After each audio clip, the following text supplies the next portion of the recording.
I have no idea how to prepare. I don't know. I think it'll be totally different and like nothing I have no idea I can't even imagine what it'll be like.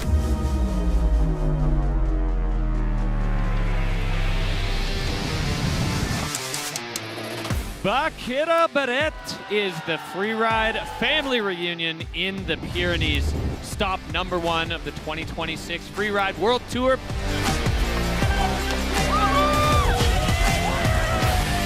Val Thorens, France is the proving ground.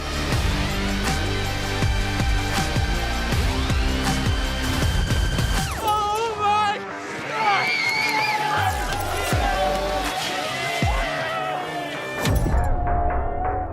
When you look at just our sport as a whole, Alaska is at the very top. And so that is the ultimate dream as a snowboarder, as a skier as well, to go there. And Justine getting caught up in the rocks. So Sybille Blanchon takes over the top spot. Victor and Liam putting a little bit of breathing room in between themselves and that chasing pack. Incredible run there from Toby Rafford, top to bottom. For sure, the fastest run we've seen so far. Toby Rafford taking over with a tie. This is setting up for an electric Xtreme Verbier. Coming into Verbier, it's going to be exciting to see if we are still friends by the end of it.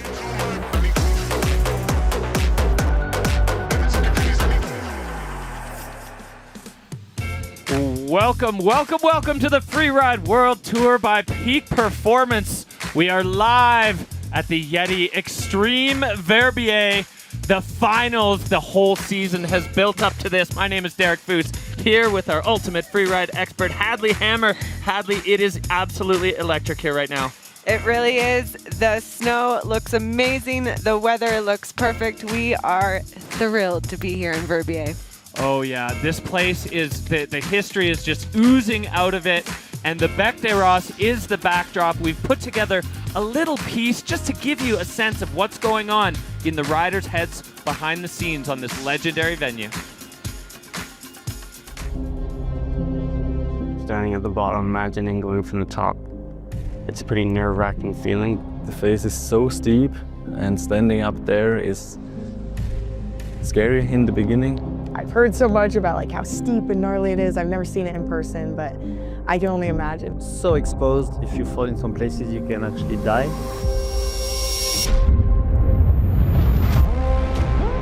Verbier is the home of freeride. With it being the birthplace of the Freeride World Tour, that like brings it a whole lot of value. That line I did on the back was the scariest thing I've ever done in my life, I think. And trying to one-up that is a pretty scary feat to accomplish. You need to be daring to confront your biggest fear. It's the feeling after of overcoming that fear that I would be looking for. I'm really excited, but definitely a little nervous. And this challenge is the real deal.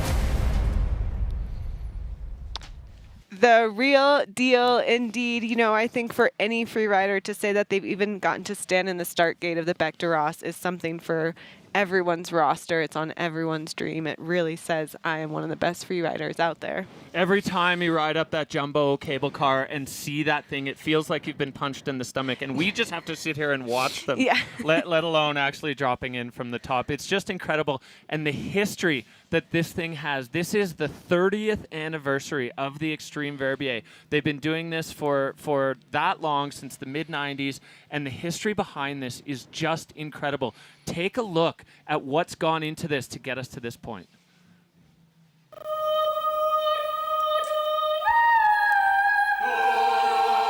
The Swiss Alps, created thousands of millennium ago by colliding continental plates, their grinding impact left a landscape of mountainous valleys and glaciers.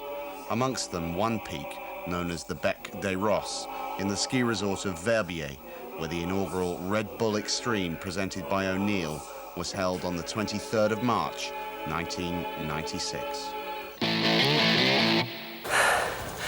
It's the good shit. Me here for Surf Monte. Just a matter of time now. Oh, camera's ready.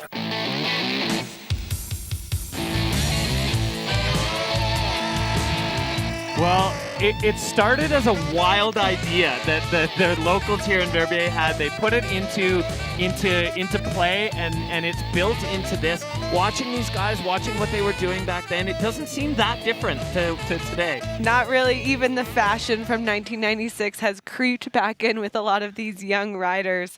But yeah, it's just wild, this mountain. Yeah, 2004, they added skiers. In 2008, they got the Freeride World Tour going. But this truly was the birthplace of this entire snow circus that we're living now, and still the home for the best riders in the world to really show what they've got on, I mean, the most difficult, the most intimidating, the most impressive competition face on the planet. Yeah, it's the one event where every rider starts a little bit nervous.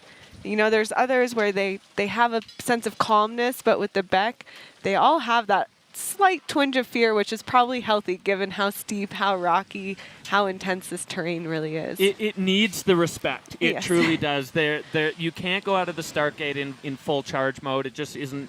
It isn't that field. You know, Yeah. that's not how this works. And speaking to the riders today while we were watching the Forerunners, that mix of excitement and terror really is palpable. You know, you can just feel it waving off them, and it's exciting, it's terrifying, it's scary, it's electric, it's everything, and we're here for it. We are here, and it's such a beautiful place to watch. And I think out of all the venues, this one, you really feel it in person how steep the actual face is. It doesn't always translate to the camera, but this mountain is the real deal. Yeah, the intensity, it's just incredible. So we're going to dive into our GoPro face preview here, the ultimate competition face, the Bec des Roses here in Verbier, Switzerland with Hadley.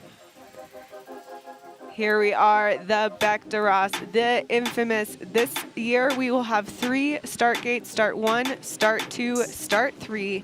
It will still be starting at about 3,000 meters. And we'll have 600 meters of steep fall line. You can see here on this footage, it is rocky, it is convoluted. And once you put your skis into the fall line, there is no putting any brakes on. If you fall, you're going down to the bottom. It is as steep as it gets here on the Freeride World Tour, 43-degree slope, top to bottom average. It is intense. Yeah, I guess if anything the riders have going for them is it's not convex, so they can see most of the way down. The weather today, absolutely glorious. Temperatures are cool. The snow is immaculate. We've got a chilly -15, but that's keeping the snow light, fluffy, and blower. 5 out of 5 snowflakes. We've got a little bit of a wind coming out of the north, just 20 kilometers per hour. So it's just lightly brushing the face. We shouldn't have any wind slabs when the avalanche control team put some bombs on the face this morning.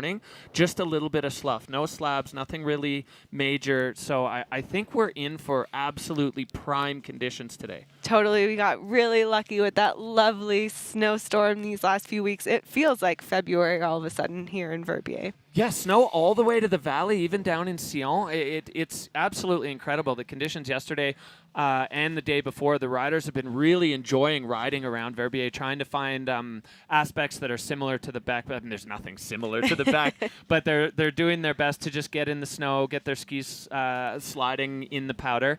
And we had 3 Forerunners, all kind of Freeride World Tour royalty: Camille Armand, Carl Regner Eriksson, and Christopher Trudell. And we've got our judges, speaking of royalty, Jacqueline Pollard, we've got Bertie Denervaux and Lolo Bess, the 2 commissioners of the Freeride World Tour, Laurent Gauthier-Larry from Whistler, Canada, and then Ludwig Bianchi.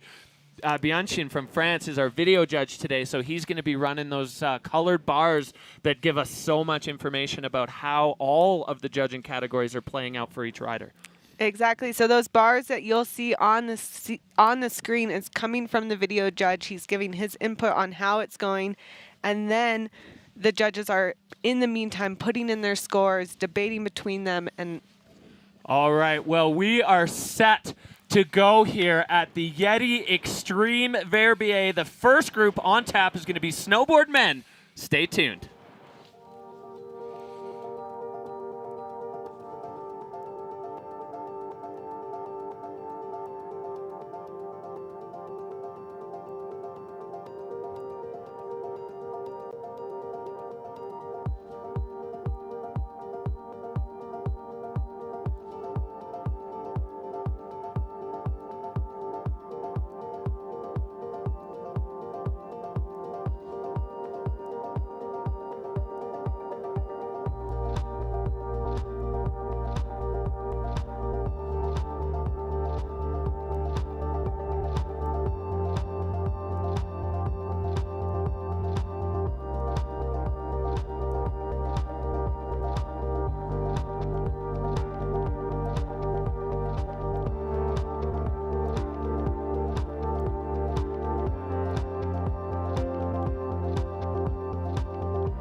Welcome back to the YETI Xtreme at Verbier, the final stop on the Freeride World Tour by Peak Performance. The first category of the day, snowboard men, and it is all to play for. The battle developing here between the veteran and the local is so exciting. Hadley, Victor has an all-time world title record at his fingertips, but the man who lives right here, Liam Rivera, is definitely in play to take that opportunity away from Victor. There's, oh man, like, where are we going with this?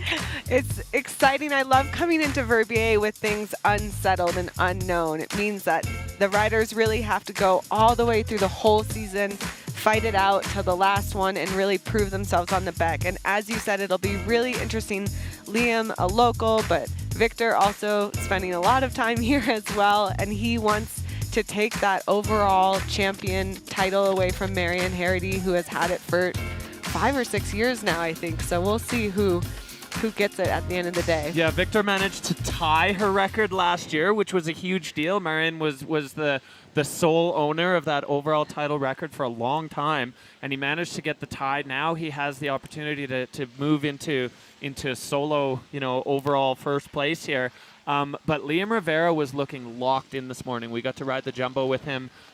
He was very focused. He seemed very serious. He's usually a pretty friendly guy, but he was absolutely locked in. He's competing in his backyard.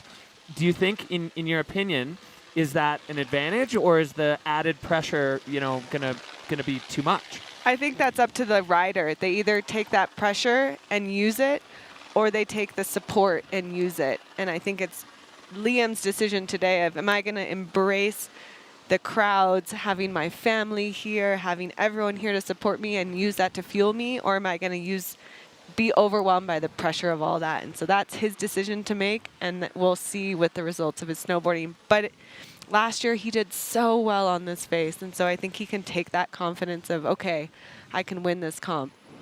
He can win this comp. Victor can win this comp. Anybody in the field can win this comp. It's the best thing about the finals is these riders have proven themselves through the season, made the cut.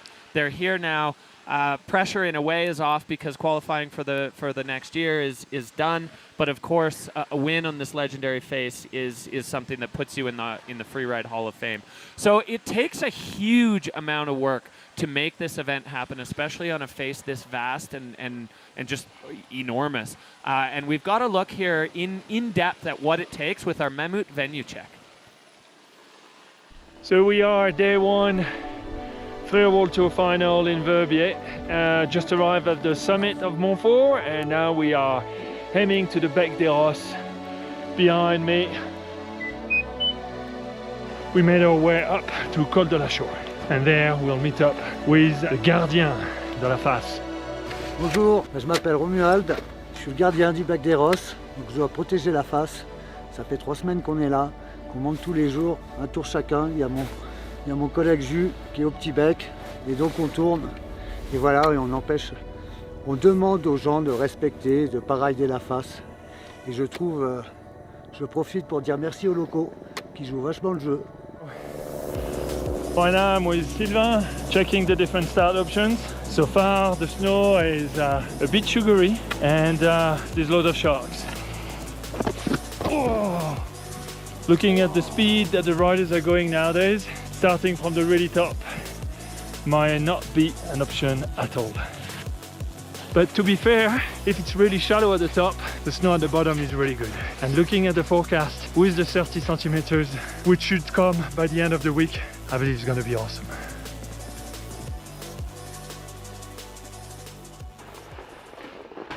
Yep.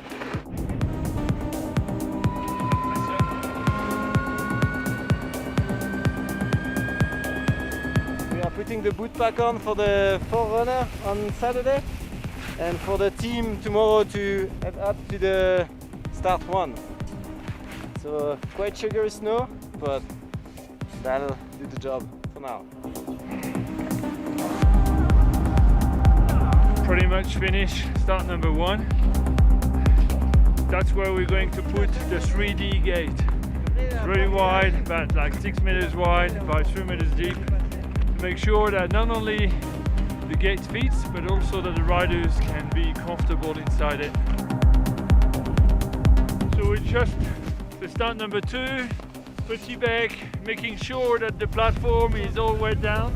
So then we'll fly the starting gate, it will fit perfectly.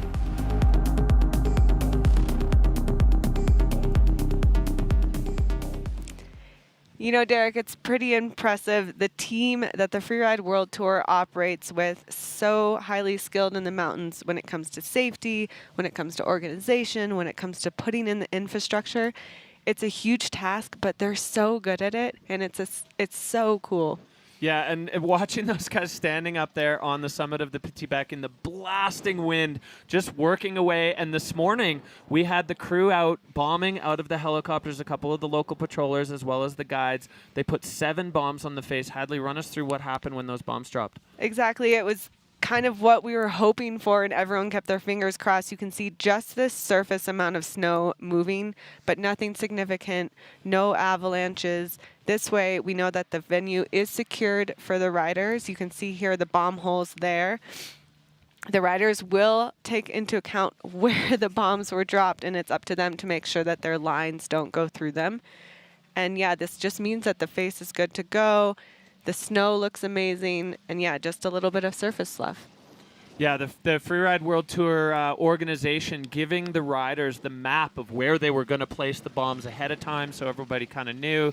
You can see there are 2 or 3 forerunners, the absolute legends on this face and on the Freeride World Tour. Christopher Turdell, Carl Regner Eriksson, along with Camille Armand, putting it down, and it, as it often does when the conditions are like this, it brought the mood of the riders just through the roof watching those 3 ride on the face. We heard Lolo say there was expected to be 30 centimeters of snow. It turned into 50. Yeah. So the conditions are absolutely immaculate on the venue right now. They really are, and it's 50 new centimeters of snow, but it's not moving, which is really nice.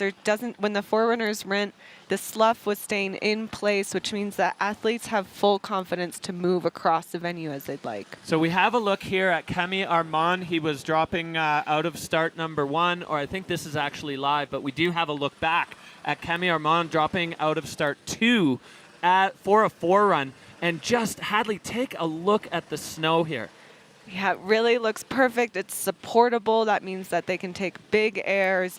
They know when they lay their skis or snowboards into the snow that the snow will hold the edge. You can see Kemi, a previous Xtreme Verbier competitor. Oh, wow. And he showed why he's one of the best snowboarders, able to take that air. And as you said, watching him go, you could feel the excitement from the athletes just rise and rise and rise.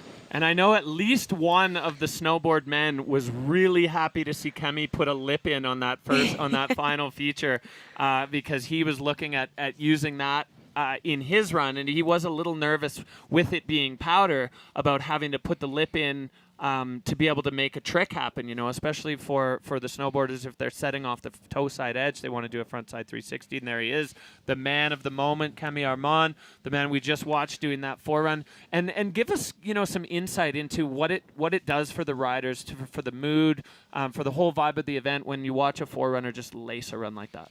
It just installs confidence. When you first come up here, there's some texture to the snow. You can tell the wind has touched a bit of the venue. But then to watch the forerunners go, especially because they're all former competitors, they're all friends, they know that if they can ski well on this face, that today will be the day that, you can really put your A action plan into place. Yeah, A action is what we have in store for us here on the Bec. The YETI Xtreme Verbier stacking up. Snowboard men are going to be dropping first. We're going to take a look at our overall rankings. This is where we sit right now. Victor De La Rue sitting on 22,000 points in the golden bib. But Liam Rivera is just a smidge behind him on 19,600. So it's very tight. And Sasha Baliko is in touch as well, the rookie. So it really is all to play for. This is kind of what we dream about when we're sitting in December waiting for the tour to start. We're like, oh, please let it come down to the final event where whoever plays well on the back is going to put themselves into that world title position. Exactly. They really have to give it everything they've got. They also all have Cody Bromwell's run from last year on their mind, which was one of the best snowboard runs we've seen on the Beck.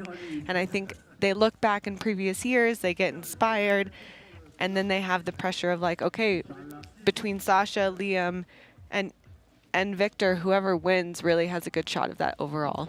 Yeah, we'll take a look here at the order the riders are going to be dropping in with our start list as we get a look down at the starting gate. Hadley, this is who we've got today. Exactly. So the start list is just the reverse order of the current standings. So Cesar Baran, who is our rookie, again opening up the face, starting it out, and then it will get more intense as the runs go on with Sasha, Liam, and Victor heading down. And whoever wins, you know, it's their title to take. Yeah, the world title on the line. The YETI Xtreme Verbier year after year just delivers those moments that we crave as Freeride fans. And this close-up drone shot of the conditions on the face, it is incredible. The weather gods have really come to play. We have the perfect canvas for the best riders in the world to do their thing, to show us exactly what they're made of. And it's an exciting day in Verbier. We've got the Freeride Junior Tour running at the same time on the baby back.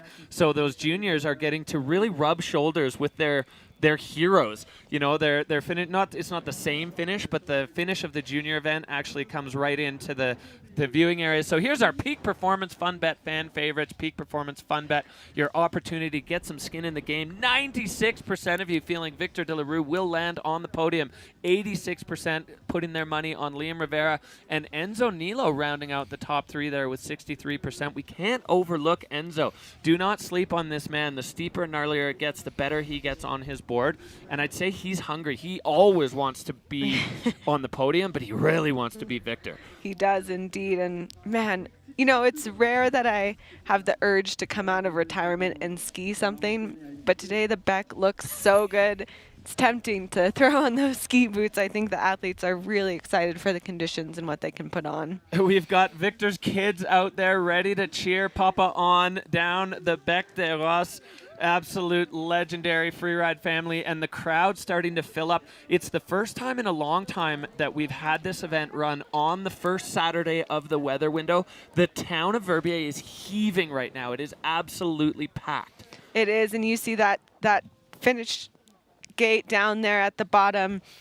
That will just get more and more full as the day goes on. It's one of those comps where you can hear, feel, and see the crowd everywhere you look. Yeah, the energy is just pulsing through the entire valley, and everybody congregating here to get eyes on the Beck to watch the superheroes of Freeride lay down the runs that they have been dreaming about, some for their whole lives. There's a few riders in the field that have competed on this face before. We have 3 rookies in the snowboard men's field that have never set foot on this face at all. So it's a real mixed bag, but the one thing that's consistent is the level of snowboarding is going to be off the charts.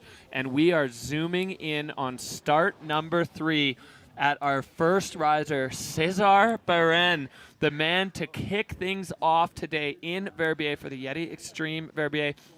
This man coming out of Val Thorens in France, rookie on the tour this year. He's come onto the tour with a huge splash, and his whole demeanor around his riding is just so fun. He's always got a big smile on his face. He's focused, but still has a looseness about him that I think plays very well to what he has to do today. Exactly, and we'll see how he then manages, you know, the Beck requires a bit more of seriousness than the other venues, and so it's up to him to figure out how to balance that, being comfortable, but being full on. But this guy, I mean, as you said, his runs so far this year, big 360s, powerful runs, and often he finds himself opening up these venues, which is intense for a rookie. Yeah, 20 years old, and he's kicking off the YETI Xtreme Verbier. And we are off in Verbier. Cesar Baren dropping in. How steep it is right off the bat on that toe side turn.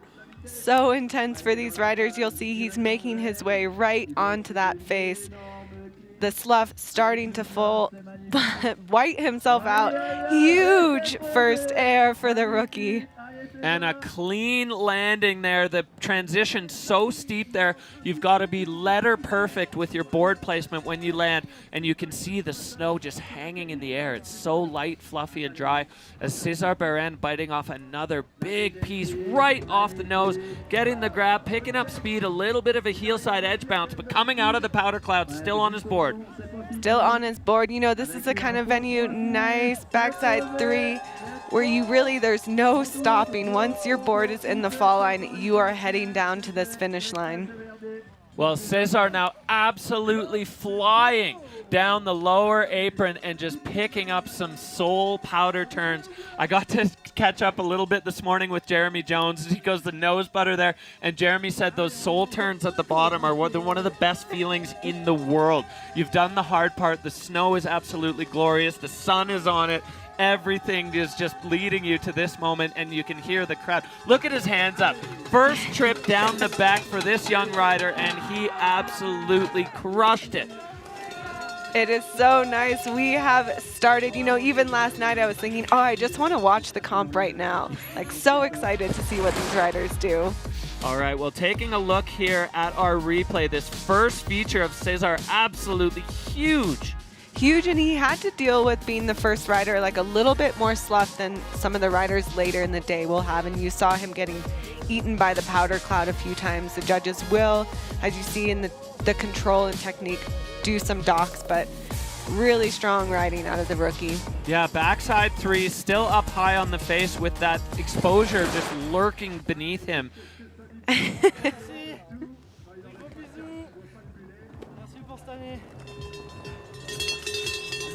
Well, love and kisses for all the friends at home. We got the cowbells. That's how you know we're in Switzerland. And the fans are here in force as the score coming in for César Barén, 73-6-7. He's going to take over the hot seat to start things off here.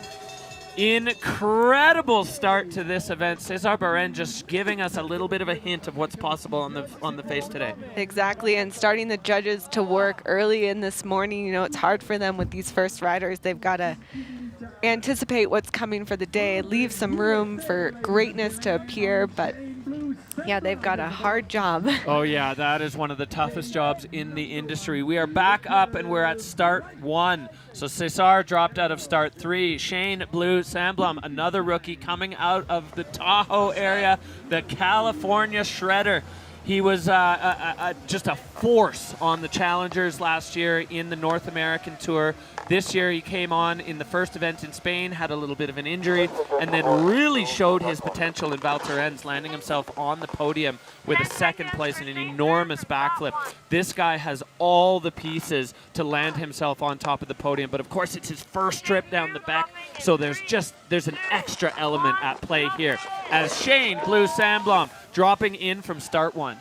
Dropping in from start 1, I think what Shane proved this year is how good his mental strength is. To start the year with an injury, not a great result, and then go into a second place shows how good he is. You can see this with that double. That shows the power of him as an athlete. Yeah, and the confidence to drop in, switch there with the half cab, going back 3 on the win lip, so he's just ticking away at those air and style points, adding that double. Look at how good the snow is down low.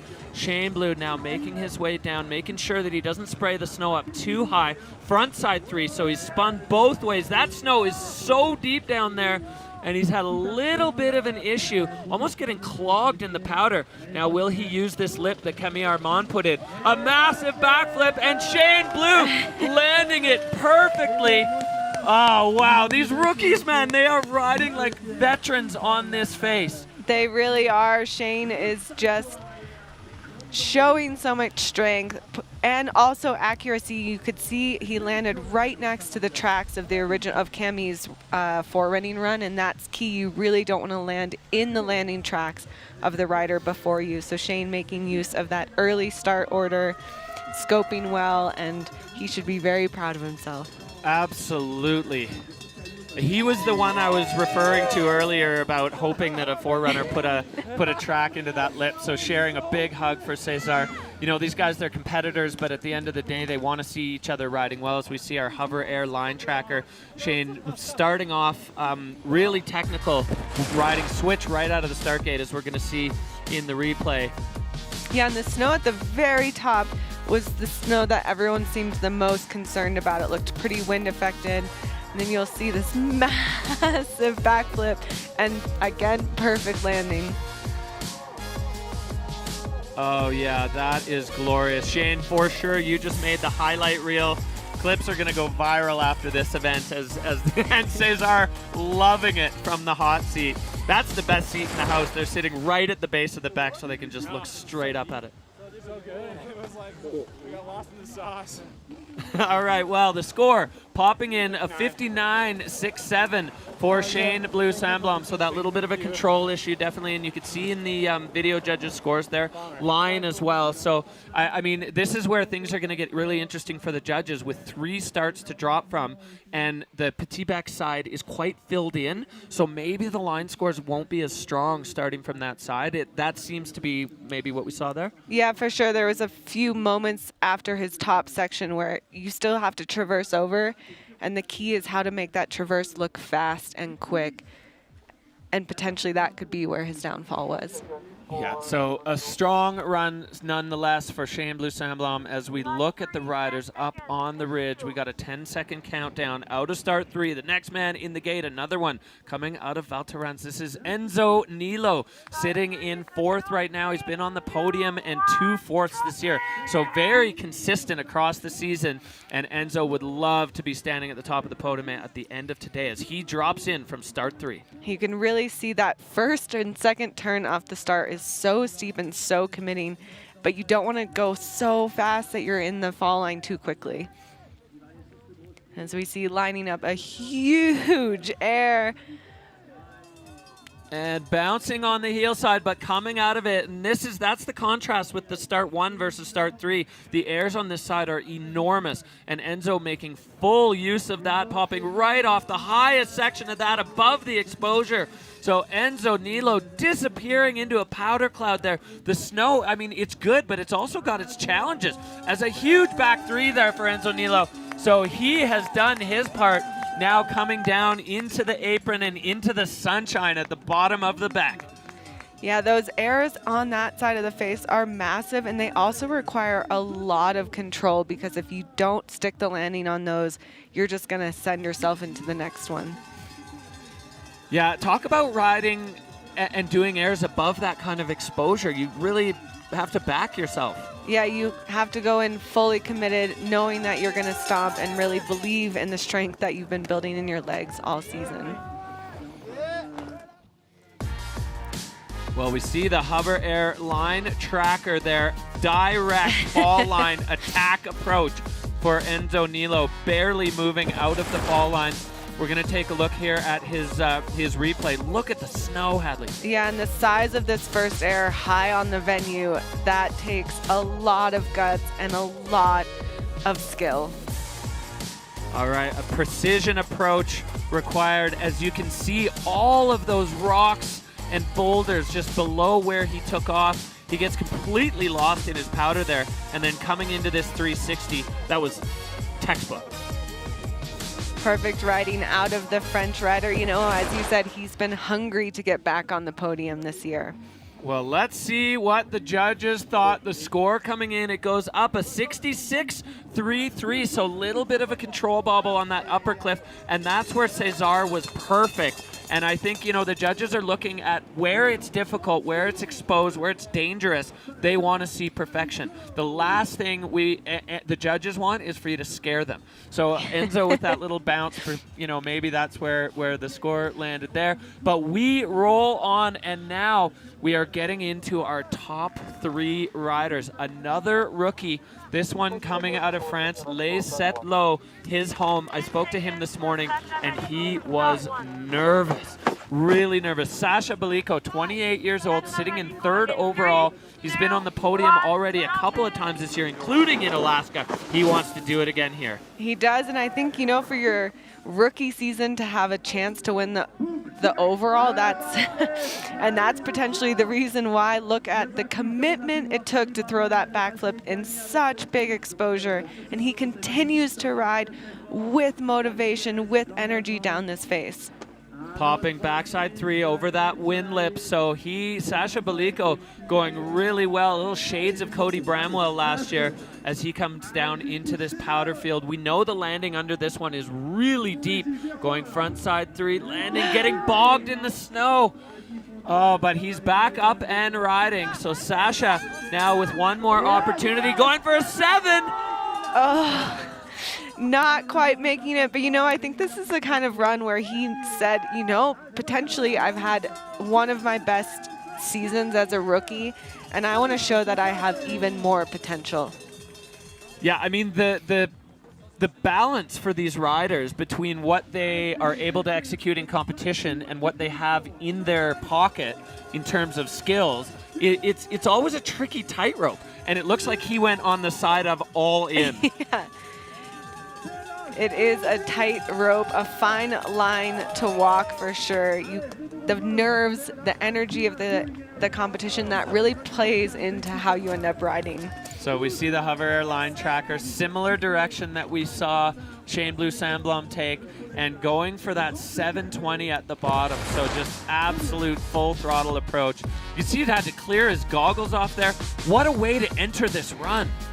Yeah, very reminiscent of Cody. To put a flip and a trick that high onto the face shows that you're also just ready to go right out the gates. And these athletes, they're not really warming up that much in the morning.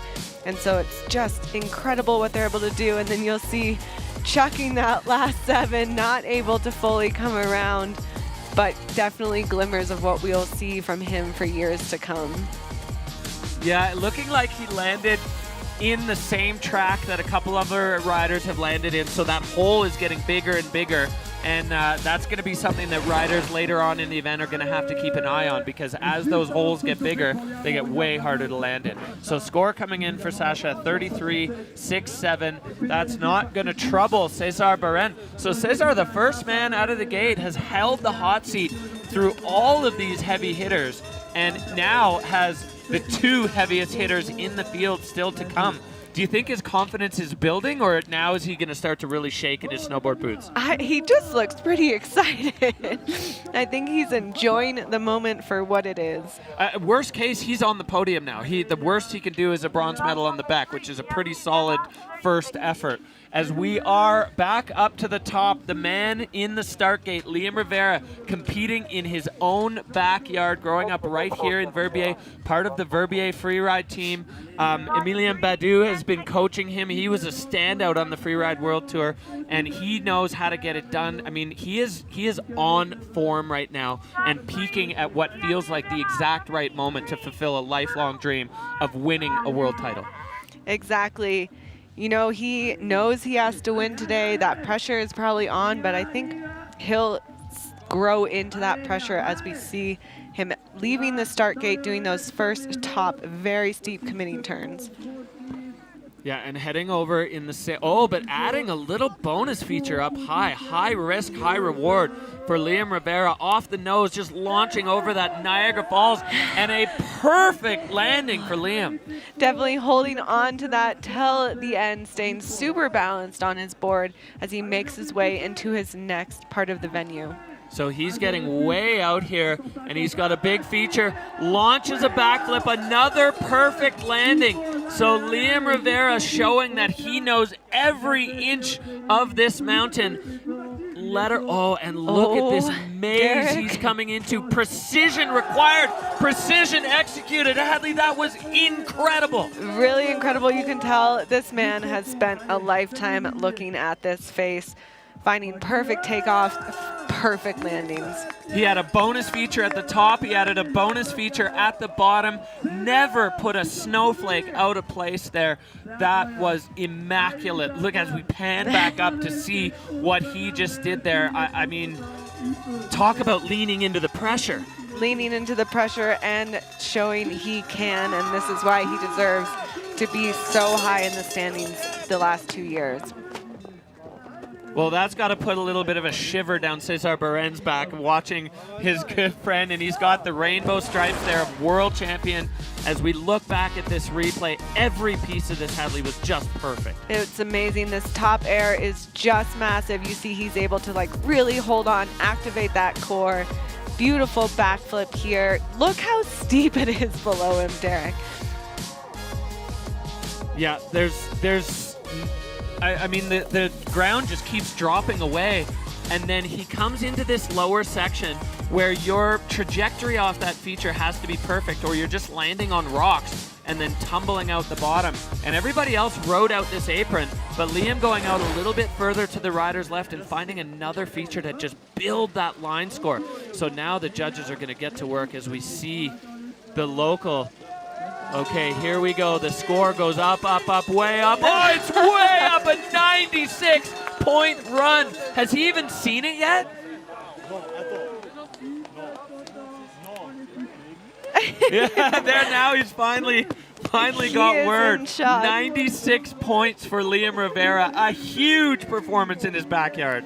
Huge performance, and you know, the man who's really probably got to be shaking a little bit now is Victor up top, who needs to get first or second today to win. So Liam is enjoying that hot seat. He just passed the pressure on. Yes. He just pushed it all on to Victor De La Rue. The last man in the start gate now. Liam Rivera has done his part, and he has a serious high score that Victor will have to beat. Whether Victor knows or he's just going to stick to his plan. I mean, he certainly has a high 90s run in his bag, but now he's got to do it. So the pressure all on him, and there's so much at stake here. Yeah, you know, 96, that's the highest ever score given to a snowboard man on the Beck. So Victor has quite a lot to compete against, but you know, he is so well trained. His mind is strong. I bet he is staying in his bubble of, I'm here, this is what I'm going to do. And Victor De La Rue exiting the start gate of the Bec de Ross. What will we see out of this rider today? So we've got him mic'd up, as you can hear the sound his board makes on the snow as Victor De La Rue passing over this exposure, backflipping into that absolute high consequence, no fall zone. Super bold start for Victor. Really bold, huge amplitude there on that backflip, nice and floaty. You can see there Liam in the corner watching to see. Nice backside three. Oh, with the front punch. Nose of his board just going under the powder. So Victor De La Rue with a significant control issue, now coming down into the same little maze that we saw Liam go through, the same level of precision in the landing for Victor De La Rue. So he is still continuing down, and you can see there's only the one track in here. Victor going a really different trajectory and executing perfectly there. Perfectly. You know, I love to see how talented these riders are, where they make one small mistake, but they continue to ride and then course correct. And that takes a lot of mental fortitude to not let a mistake early in your run bobble you for the rest.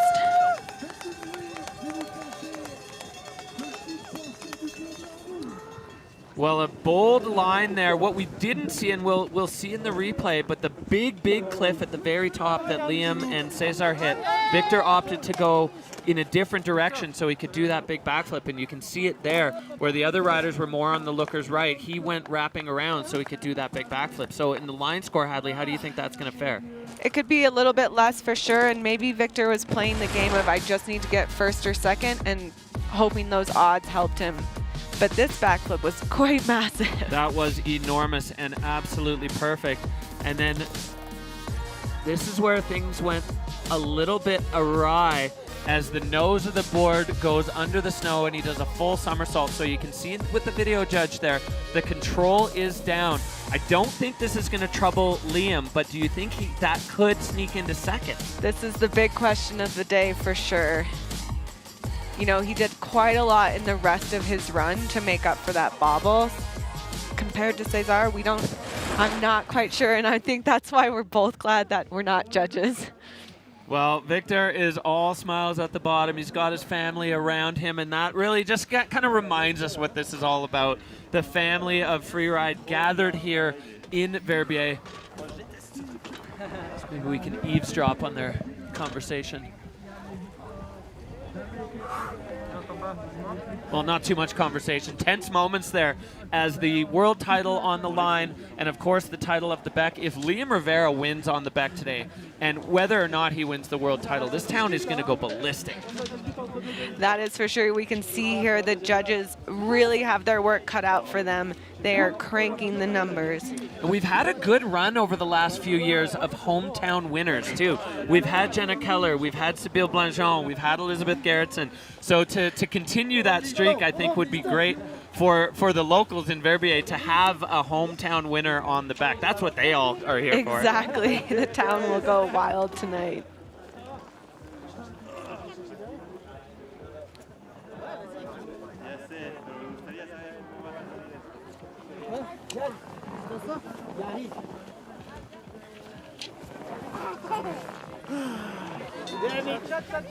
You know, I always wonder what Victor's kids think. Like, oh, Dad's got a pretty interesting work day today.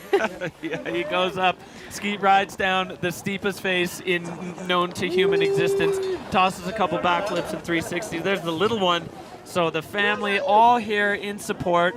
Liam Rivera looking over the tension. You could just cut it with a knife right now between these two riders and the stakes here. World titles, victory on the back, all of it. The record for most world titles. Oh, it's all to play for. And in the judges' hands right now as they balance what the riders have done versus those 5 judging categories. It's a certainly very exciting way to start the Verbier Xtreme. Yeah, and it's almost the entire place has just come to a standstill now as we wait for this score to drop. Everybody, eyes just zoned in, and hugs for these two competitors. They've been doing battle all season long. Cesar Barrera, they're just taking it in. He's lapping it up as a young rookie. You know, the other two, they've been in this situation before. They've been in this place before. But for Cesar, it's all brand new. Totally, and he'll remember this for the rest of his life for sure. Yeah, core memories are locking in to that young man. Victor's got his hands full with the 2 kids there. 2 kids, 1 on the way. Yeah, they're a busy family. So score of Liam Rivera, 96. Victor goes up to a 75. It puts him into second. So mathematically, I believe Victor takes the world title. Liam Rivera takes the title on the back. Both of these men doing things they've never done before today. Yeah, I think they can both be very happy. And the rookie, Cesar, also ending up on the podium at the Bec de Ross. Here we see the results. Liam with, again, the highest score, a 96 ever given to a snowboard man. Victor right behind with a 75. Cesar 73.67. Just incredible riding out of every snowboarder today. Yeah, that was magic. Watching the snowboard men open up the field today in the YETI Xtreme Verbier. And we've got now, that is our podium on the back. Cesar Barren in third, Victor de la Rue in second, and Liam Rivera from right here in Verbier winning on the back, a local winner yet again. Incredible moments for the local Verbier community here as they've got another local winner on the back, and we're going to see now what this did to our overall title. Oh, so it ends up being a tie, but with the math that people much smarter than us do, Victor takes the world champion title. Liam right behind him. And you'll see as the list goes on, the men that will re-qualify for the year. Great stuff today this morning.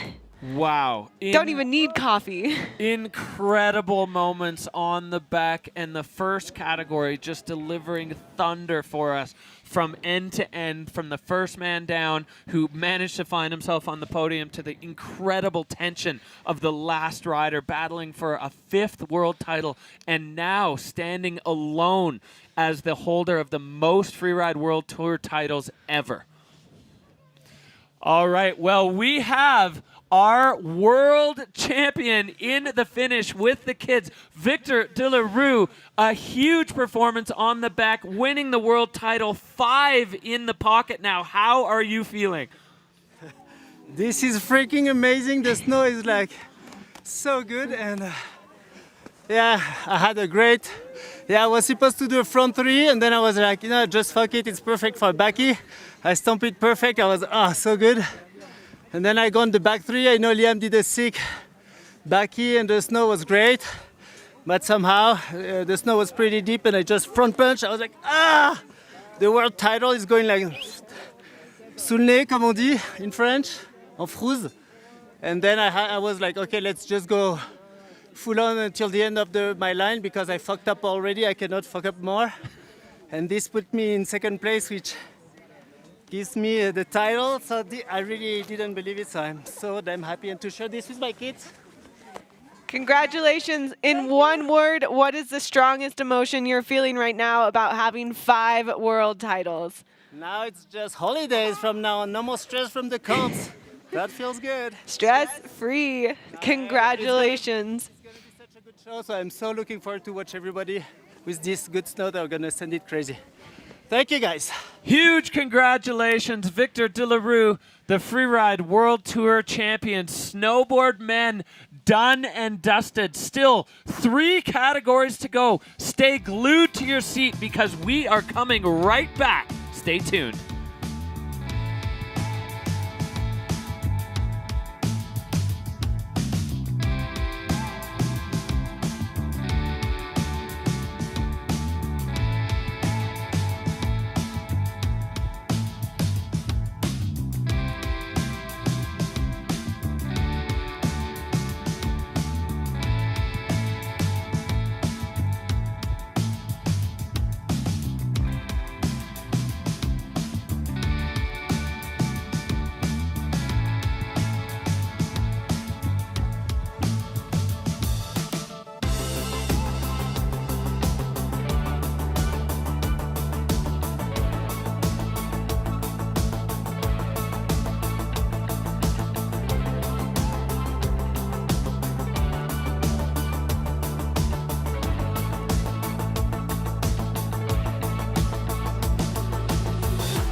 Welcome back to the YETI Xtreme Verbier. I'm Derek Foos, joined by Hadley Hammer, and it is time for Ski Men, the Freeride World Tour title up for grabs, and it's going to be one of these 3 guys that's going to take it. Ben Richards, Toby Rafford, Ross Tester. Mathematically, the only 3 that have a chance. Hadley, it's tense up here between the nubs. It is tense. It's the only thing that can win, and they're also the 3 best friends on the tour. So you really have that play of competitors against friendship. They all want to win. Everybody wants to win. The snow conditions are absolute perfection today on the Bec des Rosses, the entire Quatre Vallées in Verbier. Here's where we sit right now with our overall rankings. Toby Rafford on top. Ben Richards just behind by a scanned 800 points, and Ross Tester still in touch on 17,000. We go all the way down. You can see the cut line. Finn Powell, the Kiwi rookie, making it in, locking in his position for next year and getting to ski on the back. And today, that feels like a treat. For sure, definitely a treat. And we see the rest of the men not able to re-qualify for next year. Some do have a chance to go back to the Challenger Series. But today, it's all about the Bec. The start list here in front of you, again, like the snowboard men, reverse order from the current standing. So Finn will be able to, in his year, light up the Bec for the first time, and then it will get heated at the end. Ross, Ben, and Toby all able to be champions. Back to back to back as the last 3 riders on the face. building up. Here we see the Peak Performance Fun Bet fan favorites. Ben Richards with a huge margin there. 78% of you feeling that he will find himself on the podium. Toby Rafford and Max Hitzig, the other three. So the Peak Performance Fun Bet, your opportunity to get some skin in the game. It is Fantasy Freeride. So hopefully you've got your votes locked in as we're looking down at this imposing start gate here at the top of the Petit Bec. We're unable to start from the top of the Big Bec as we saw in the piece earlier. Just a little too sharky, a little bit too rocky as we are dropping straight in. Finn Powell, the Kiwi rookie, he has made a huge impact on the Freeride World Tour. He was a standout as a junior, and he is off at a start two with a handful of speed. Off and cooking. You know, anyone can be, or there's only 3 men that can be an FWT champ this year, but anyone can win on the Bec, including this young boy out of New Zealand, and he has got some electricity under his feet. Massive three, bit of a backslap, but still continuing down the Bec de Ross. Well, Finn is bringing the intensity here as he motors in and a double backflip. Can he pull out of it? He does! Yes, Finn Powell! That's gotta feel good. And that feature took so many riders down trying double backflips last season. Finn this morning was he was full of gratitude at face check. He's like, I can't believe I get to be here. I can't believe I get to do this. I feel like I have no pressure on me whatsoever, so I just want to do something that I feel proud of. And Finn Powell has just done that for the entire Kiwi freeride community. That was just a huge boost. The Hover Air line tracker, full line attack mode for Finn Powell. Exactly. Let's go back and check this out. He came in smoking. This is just a huge committed three.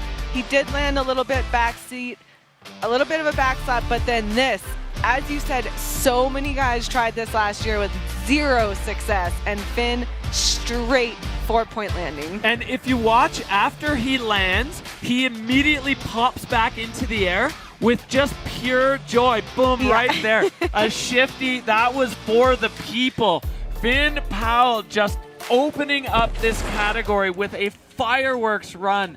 And I hope he feels good about that, because everyone who knows Finn is just out of their seats right now with just boiling stoked. There's the big smile.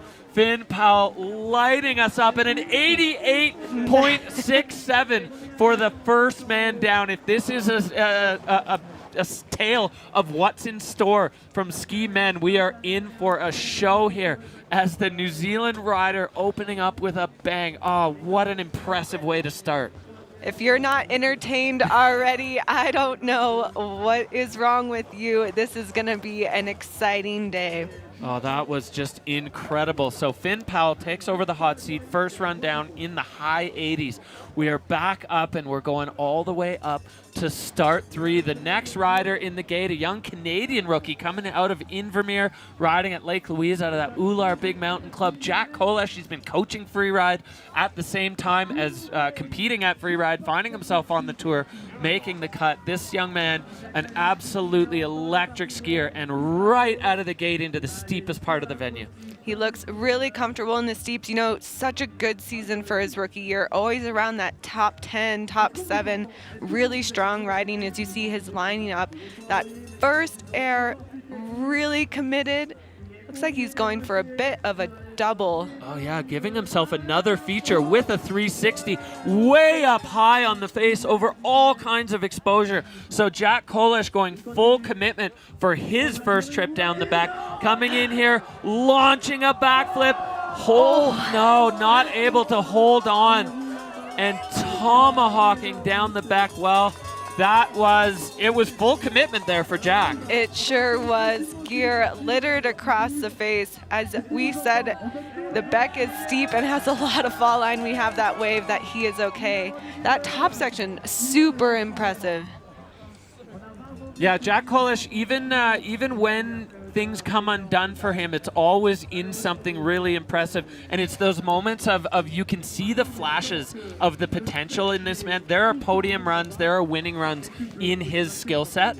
As a rookie, sometimes you do have to figure out just exactly how hard to push, and the line can be a little blurry. Exactly, and you know, It's also all new, the traveling. You're with a bunch of people, you're in Europe, you don't really always know where you are, where you're gonna get breakfast. And all of that does play a part of how these athletes work and how it affects their competition day. Yeah, but a huge amount of credit there to Jack for just that committed approach. I mean, the first time on the back and going absolutely all in, pushed the chips into the middle of the table and said, I'm in for this, as we take a look back at this replay, Hadley. I mean, again, the top, so committed, perfect 3, just great landing above, huge exposure, really good solid technique, and then just massive, maybe a little too massive. Yeah, you could see both skis, both feet sank under the snow on the landing of that backflip and then into the punch front. And he did have his trajectory lined up between the 2 rock faces. So luckily the cartwheel down the face put him in between the rocks, so no danger of going over it. Well, I mean, there's always danger. We've got our man in the hot seat, Finn Powell, with an electric start to the ski men's category. Finn, describe that run to us. I mean, I'm unbelievably stoked to have finally put down a run after a couple crashes, and to open the field up in that way, it feels really good. Yeah, the conditions up there after the choke became pretty all-time. I mean, I don't think I've skied much snow better than this, and yeah, it's going to make for a great event. How did it feel? You know, last year so many men tried to do that double backflip with 0 success. What was your mindset going into it this year, knowing like, okay, it's not a guarantee, but I think I can do it? To be honest, I just approached it in a way to have fun, and that line from what the boys did last year really stood out to me, and it looked like something that I wanted to do. So personally, I didn't worry if it was going to work or not. I just wanted to do it for me. Well, you did it for you, but we also got to enjoy it, and we loved watching it. Congratulations, and enjoy that hot seat. Thank you so much. Thank you. All right, well, Finn Powell sitting in the hot seat, Jack Kolesh up on the face, collecting his equipment after a solid attempt. First run down the back, absolutely going for it. So he's getting reunited with his equipment. He's okay. We saw the arm wave. And I love that attitude from Finn. He wanted to do it for himself. You know, the pressure of the cut and everything was off, and he felt like it stood out to him. I think that's a great way to go into these events. Yeah, remembering to have fun and to ski to things that really inspire you. You know, I think as an athlete, they have so much information these days, so much historical video footage, drone footage, and they can kind of get lost in playing the game too much. And then you see these athletes that just find what speaks to their soul, what speaks to their skiing, and that often leads to a lot of success. Well, and certainly Finn Powell finding success there. A high 80s score, first run of the day for ski men. Doing it for the whole Kiwi freeride community, which is just, I mean, they just continue to deliver world-class athletes out of that Kiwi freeride community across the board. But we are back up to the top. There's no rest at the YETI Xtreme Verbier as the Spanish hero Abel Moga out of the gate and straight into it on start 1. Straight into it, and we're just counting the seconds till we see our first front flip out of the Spaniard. And here he is lining up in front of this massive cliff.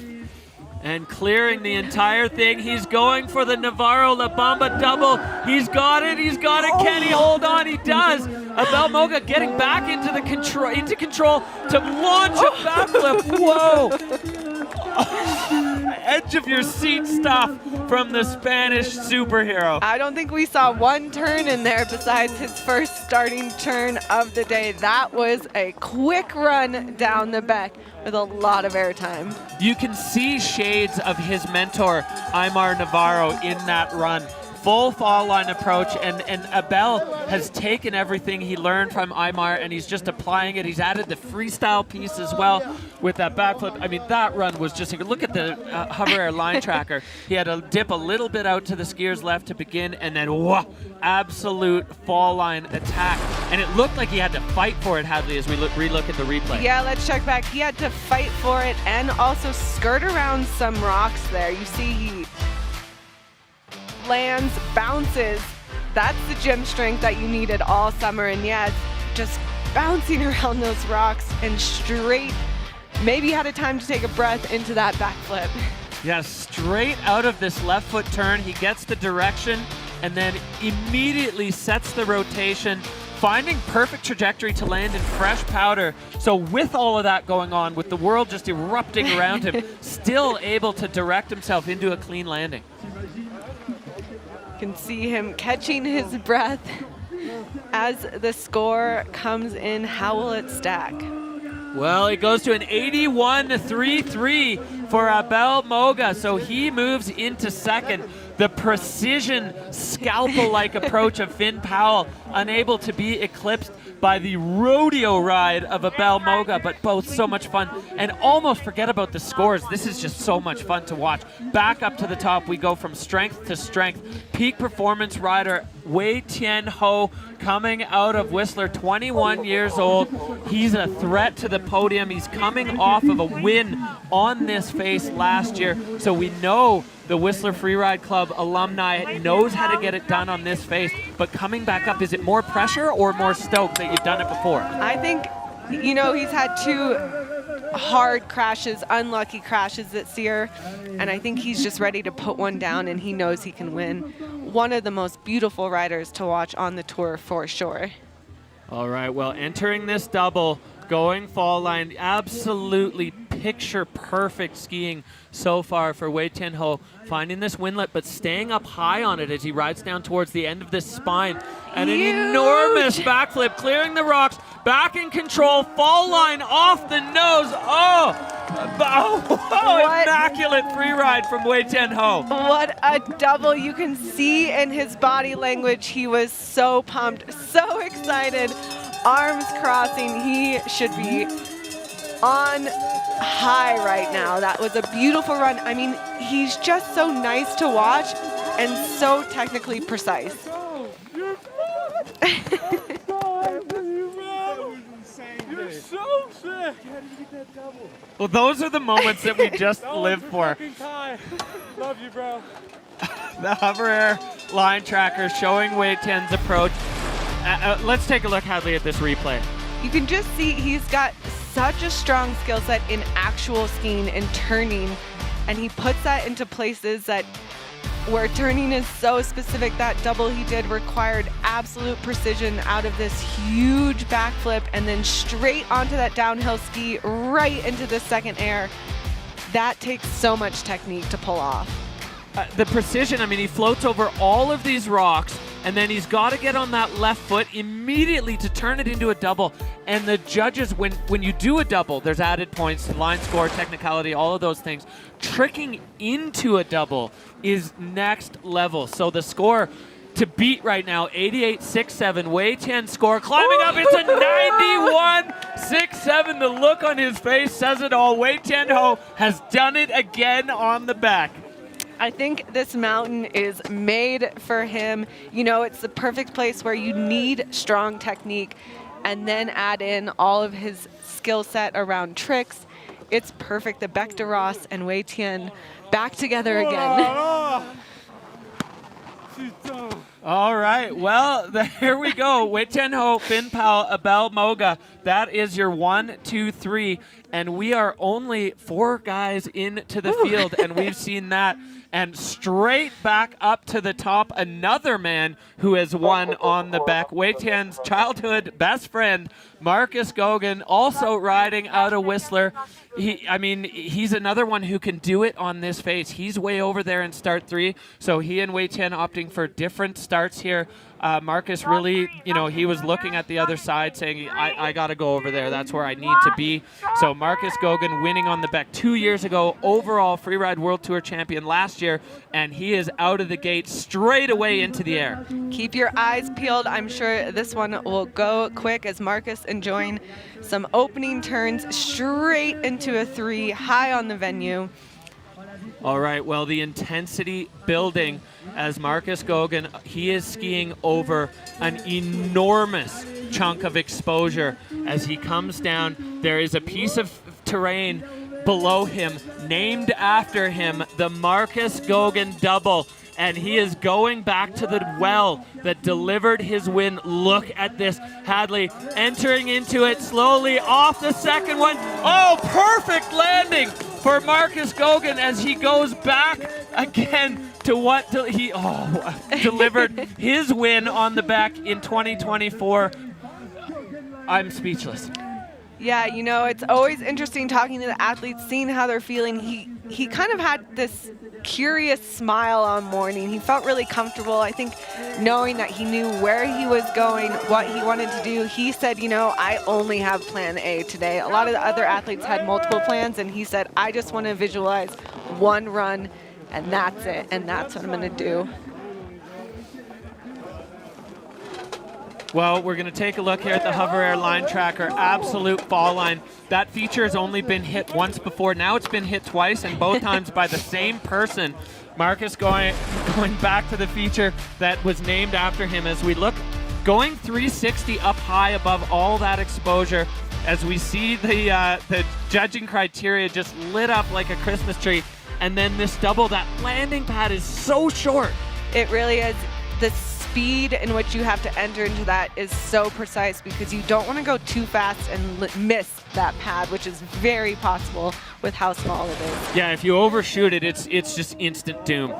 So Marcus Gogan now, the judges are going to have to work hard on that one as the two runs that are in first and second have both been just absolutely spectacular. That was also spectacular. Ski men really bringing it. We've had a few events, Hadley, where the ski men have just been like cartwheeling down faces all over the planet. Yeah. So to see them just really bringing it today is inspiring. Yeah, a lot of crashes this year, and I think the men are ready to really show their skill set, which creates, you know, they have to move on that barometer of how far they're pushing, because you want to push, but you don't want to crash. Yeah, exactly. And seeing now these two boys that grew up together in the Whistler Freeride Club, competing as juniors together, you know, mountain biking together, sleepovers as kids, and now they're standing at the bottom of the back, both executing their runs exactly to plan.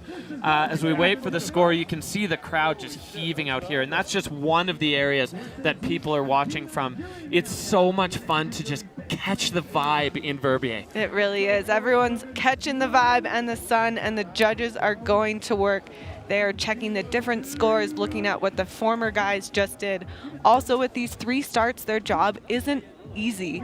You know, they have to judge is what start 3 versus start 1 and 2 and how that affects the scores, what's more difficult, what has more exposure, what requires more commitment. It's not an easy task. Every single time we sit in this commentary booth at one of these events, I'm so grateful to be where we are and not sitting in that judges tent, because what they have to do now, especially in these events where everybody delivers plan A and is able to do exactly what they hope to do, it's so tough. And so they've got to really just line it up against the criteria, against the other runs, and figure it out. You see Stop. Yeah, he threed like the air that we were heading after the main closeout, and then dove. Damn. Stone. It's crazy. Cool. That is crazy. Well, we've got Wei Chen score the 91.67. Marcus coming in 89.67. So sliding in just behind his best buddy, the two childhood friends, sitting 1-2 in Verbier right now. But of course, nothing is done. Yeah, we're not even halfway done here. And we this is just incredible. This is what we were hoping to see out of this field, as we have Wei Chen Ho, Marcus Gogan, Finn Powell sitting 1, 2, and 3. And we are back up to the top to another local rider. Liam Rivera did it. Can this man do it? Victor Hale Woods, also growing up here in Verbier, also a rookie on the Freeride World Tour. I had a good chance to catch up with him this morning about competing at home, and he felt no pressure at all, just the good vibes of the community behind him. He was so excited. He said, I've been dreaming about this since I've been a small boy. Yeah, you've seen all season he has such a good head on his shoulders, getting 2 6th places for your rookie season. So impressive as he comes into this huge double. Ooh. Turning it into a double with a full speed attack, and look at what he did that above all of those rocks, this huge piece of terrain, a huge backflip right off the nose, bringing it around. Oh. And unfortunately, the same result as Jack Kolish. Oh, just clearing the rock there in his tumble. Same feature, same result. It's hard to tell if he landed in the landing track that Jack made or if that one, both hands in the air. So Victor's okay. And his first trip down the back in a competition bib, ending with a wave and a smile as he looks back up, skis strewn above. Whew. Yeah, you know, I think that snow right in there is pretty tricky. It's got a depth and a density that's not as supportive as the rest of the venue. The rest of the venue has a little bit less snow, so there's a little less to come through. We'll see how it continues the rest of the day, but such strong riding from Victor, you know, as we see from the top, turning this top section into a double. So creative and so committing. Yeah, high intensity, and he gets on that right ski, and now approaching this nose, so he lays out the backflip. He's coming around. Oh, I think he landed right in Jack Kolish's landing hole. And I wonder if, because Hadley, this is so steep, I wonder if they're traveling, do you think they're traveling further than they're expecting to on that flip? It looks like it. It looks like they have a lot more hang time than they maybe anticipate. I mean, this mountain is so steep, and a takeoff like that that's dead flat, it puts you out, and then the ground just plummets away. Exactly. You can see the riders on that ridge. I mean, Derek, it is wild where some of these riders start their day. It's such an intense place to be. You're looking at all these huge mountains. You don't have a lot of room to stand. You're on this knife edge ridge. That alone creates quite a sensation before you even drop into the face. All right, well, looking like Joey Leonardo, the next man out of the gate. He's riding out of Colorado. He's dropping from a different start than Victor was, so Victor can clean up his mess while Joey Leonardo drops in and gets things going at a start one. Another rookie. The rookies have really been on the rise, and Joey Leonardo popping in and getting things going out of start one in this perfect snow condition. Yeah, you know, he showed what he has with the second place in Valto, and we see it again as he laces through these rocks, creating mini doubles. Great skiing technique out of the Montana rider. So Joey Leonardo popping high up on the face, and below him this just cluster of rock looming. There's a opportunity for a double as Joey airing in, and then this buttress with a 360. Oh! And the snow so deep there. Immediate punch front taking his ski going for a wild ride down into the exposure below. Joey luckily able to self-arrest there. The snow conditions on the face are I don't want to say difficult because they're perfect, but it is difficult to know exactly how to land. Yeah, for sure. Variable, we could say. Perfectly variable. Yeah, exactly. So Joey Leonardo, I think the wind has had a little bit more effect over on this skier's left, looker's right section, and you could see the punch effect there as Joey's going to hike up for his ski. He's okay. If you're watching at home and you're friends with Joey, he's all right. He is all right. We'll see. Back to the start of his run, really just calm, smooth way to start the run. You would have no idea he's on the top of the pack. Well, I love this move. He enters in, sets the 360, and Hadley, take a look. Oh, yeah, immediately both skis gone. Yeah, they really just parked right in place, and he kept on going.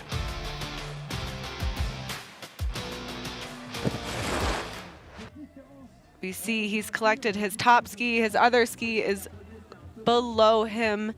Not the day that he wanted, but certainly a season for a rookie to be proud of. Getting on the podium your rookie year feels good. Getting on the podium, making the cut into finals. We're going to see Joey on tour all next year, so he's going to have an opportunity to bring all that Joey Leonardo energy to the 2027 Freeride World Tour by Peak Performance. So exciting for this young rookie. And, you know, these riders, they do really have to balance the full send with an approach that is doable. And I feel in this ski men, no, I can't even apply it to ski men. Across all four fields, you really have to go all in if you want to find yourself on the podium. You really do. There's no taking a safety line at any of these stops. All right, well, from rookie to one of the biggest of the big dogs, Max Hitzig in the gate. The German rider, 2024 Freeride World Tour champion, took last season off to recover from a broken back, and now he says he's at 100%. We've seen flashes of Max Hitzig.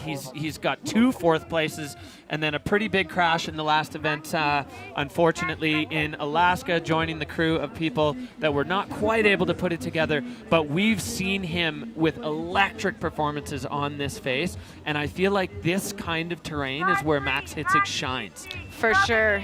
I mean, it's always a challenge once you take a year off the tour, coming back on, getting back in that mindset, and also realizing everyone around you has gotten so good. But Max is able to match that, and we'll see as he enters in with heat into this first air. Flying over that enormous opening cliff, and Max Hitzig, in his trademark way, just making it almost look easy. He's going so fast through this incredibly technical terrain and going way out to the rider's left above so much exposure. He's got this huge cliff, launching a backflip, landing perfectly in the powder. So Max Hitzig starting us off with a bang here. Bang, and straight into that closeout. It almost looks like he doesn't take off the way that he lands so solidly. Setting up. Transferring over that entire bottom section from that setback takeoff with a 360. That landing is quite flat where Max Hitzig went, but with using the powder to his advantage, going way in there, you can see the snow just erupt over his head. So Max Hitzig putting one down. The boys came to play today. They definitely did. Max is...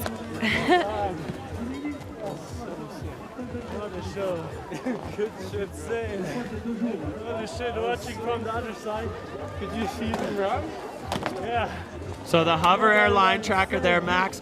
Fall line a little across and then fall line again with some of the biggest moves we've seen of the day. It's great listening to the two of them catch up. Wei-Tian in the hot seat and Hitzig just finishing up an absolutely incredible run.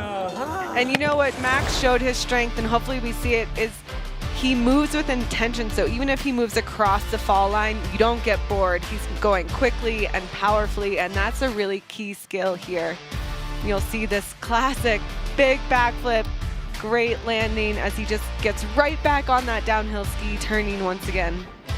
Yeah, he's so powerful, and that bottom air is quite flat, but Max Hitzig just making short work of it.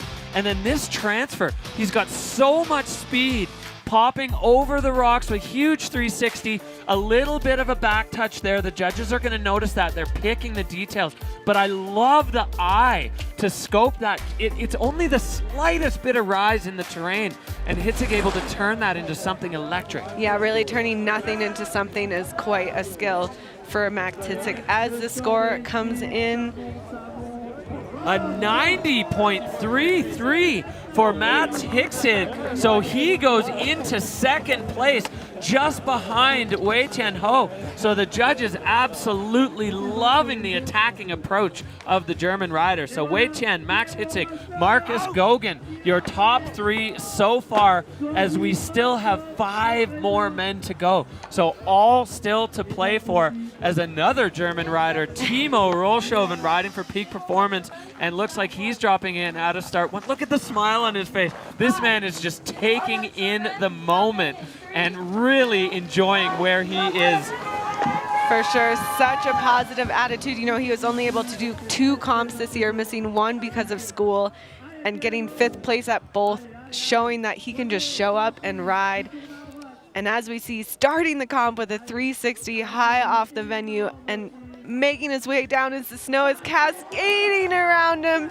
Perfect backflip. Wow, well, Timo, he is bringing it now, that exposed high move up top, getting into this section where we saw Joey Leonardo have some trouble. Can Timo make it work? He does.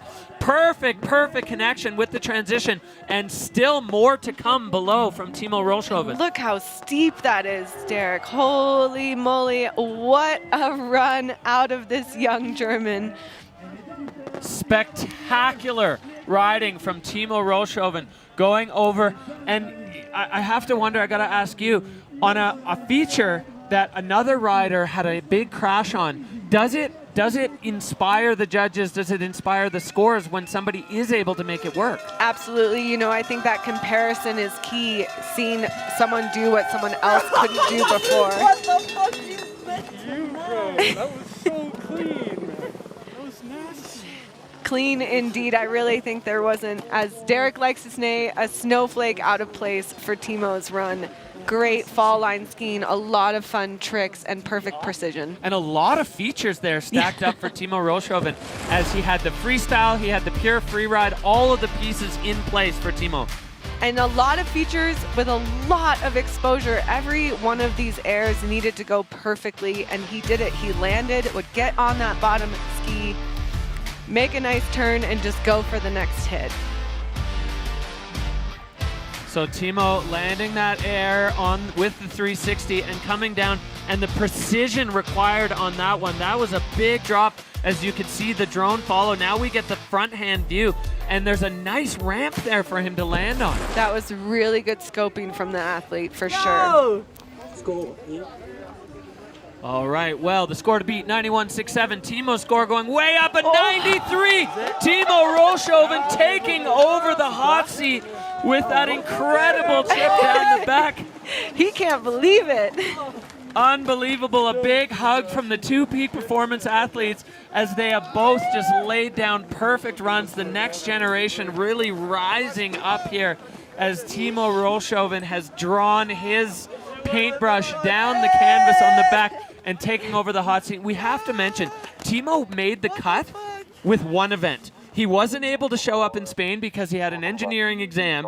He showed up in Val Thorens, landed in 5th place, made the cut with that single event, and now is sitting in the hot seat at the YETI Xtreme Verbier. What a season for this young man.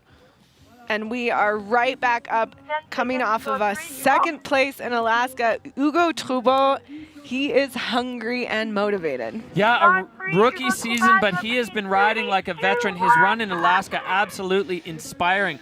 The Les Arcs rider kicking out of start number 3 and immediately into the exposure as he gets things going.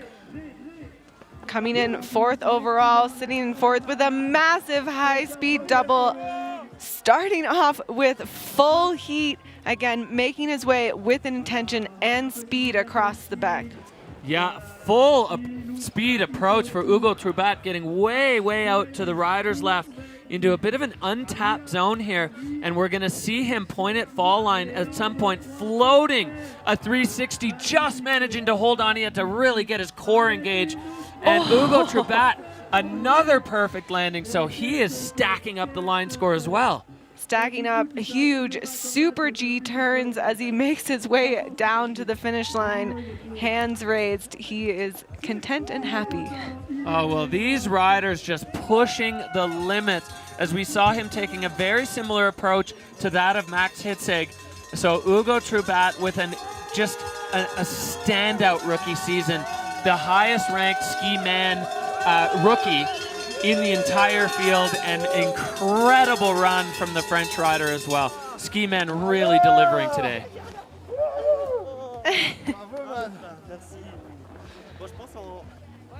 You know, you really feel the camaraderie. These guys want to beat each other, but they're also so supportive. It's a really wonderful sport for that reason, and I think really unique in that way. It sure is. As we look at the replay, Hugo taking this fall line approach, turning that into a double, no turns off that huge air, and keeping it going. He gets on that right foot, and it's just such a clean getaway out of that feature. Yeah, and then again, he put in his own track, the first one to go over there, which takes, you know, you have to work with the speed, work with the snow, but no problem for the French rider. Yeah, and adding some Aaron style points there. The judges love it when you're able to throw a trick, even something as simple as a shifty. It shows you're in complete control of your body and your skis while you're in the air. Yeah, it's the artistic touch to all of this. Ah, bonne saison finie. A good season finished.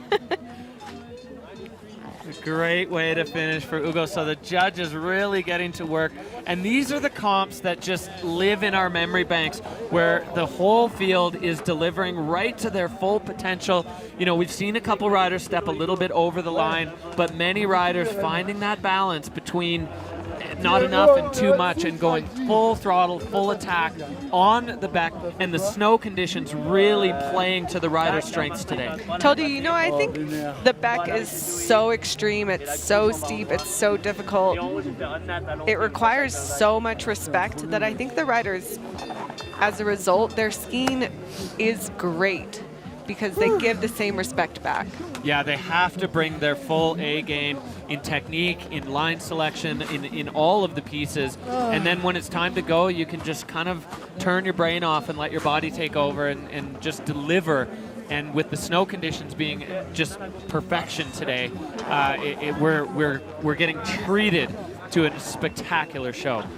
You can see Timo in the hot seat. Maybe he's going to apply some of that biotherm sunscreen with this beautiful weather that we also lucked out. There's storms all last week, storms all next week. We're super grateful here in Verbier to have some sunshine. Yeah, first possible day of competition in the weather window coming out absolutely gorgeous. We've got the sun, we've got the snow, we've got the riders on their game, everything coming together here for a magical performance here at the YETI Xtreme Verbier. The score coming in for Ugo Trubat, an 89.93. So Ugo going into fourth and eclipsing the run of Marcus Goguen. So that double, the giant Goguen double, the judges not really having it today. Ugo Trubat into fourth, Marcus Goguen down to fifth. And Max Hitzig, Wei Tian Ho, and Timo Rollshoven, the men sitting on the podium as we now move into the three riders that can land themselves on the top of the pile. The first one, Ross Tester, riding out of Snowboard Alta in Utah. I mean, you look at his best ever results. First here, first there, first everywhere. Ross Tester, the man just built for freeride. Perfect technique, incredible boldness in line selection, incredible freestyle. And Ross getting right into it at absolutely full speed. Full speed, making these great turns right at the top into this closeout, lofting a 360 with a perfect landing. Wow, that upper deck. We don't see many people tricking that closeout, but Ross Tester built for this as he gets over, going cork 7 over the rocks. Oh, not able to hold it. Looked like he bounced in about the best possible place that he could have in between the, and Ross is upset. He wanted that. Cork 7 at 1,000 miles an hour. He's pointing at his ski. He can see it. Ross Tester completely committed to that run. He's waving his hands at the okay, but also out of frustration. Ross is such an impressive skier. He dances down these mountains. As you can see, it's so light on his feet. That first air lofted a 3, and then you can see coming in, setting up for this 7, clearing the rocks. I think his feet were just a little too wide and that snow a little too deep and a little bit not fully finished. Yeah, just the rotation maybe a little too much.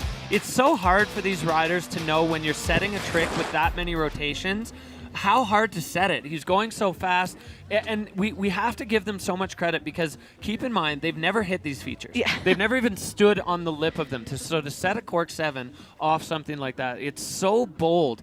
And it's rare that we see these superhero athletes make mistakes, but the margin is so slim. It really is. This is not a park course. These are not shaped jumps. This is all natural features, not ridden before. Sacha, so with this crash, it means that our next two riders will be fighting it out. Ben Richards, Toby Radford, best friends. Will they be after today? We'll see. Yeah, Ross Tester, if he was going to win the world title, he needed to win today. So not the day that Ross Tester was hoping for, but going down swinging, opting for a cork 7 high above the exposure on the Bec des Rosses. It just incredible moments here as the tension just building and building here in ski men. We saw it in snowboard men. The next two riders, Ben Richards and Toby Radford, will be dropping from start 3. So we're going to be able to roll on with the competition as Ross collects his equipment and makes his way down the face. Ben Richards, first, fourth. He has had a season. And let's not forget the FIS Freeride World Champion as well in Andorra. He's going to be looking to channel those winning ways and put down a run for the ages here on the Beck as Ben Richards getting ready to do it. We've already seen one Kiwi with an electric run today. Ben Richards on course now, pushing out of start number 3. The smoothest rider on the tour. Rarely does a leg or an arm go slightly out of place as Ben lines up this first huge 360, perfectly stomped as if he was just, you know, booping around. And getting a 360 off the wind lip above all that exposure, straight into another air. Ben Richards not even hesitating a bit as he comes into this lower air. Full speed, he's got, his skis, he's all good. Ben Richards, he is the GOAT for a reason as he's got this long transfer that we saw Hitzig take, executing to perfection. Timo Rollshoven on the bottom corner of your screen, watching on from the hot seat. His adrenaline's got to be spiking almost as high as Ben's is right now. Yeah, you know, Ben makes everything look so easy, but ladies and gentlemen, there is nothing easy about skiing down the Beck at all. Big hugs down.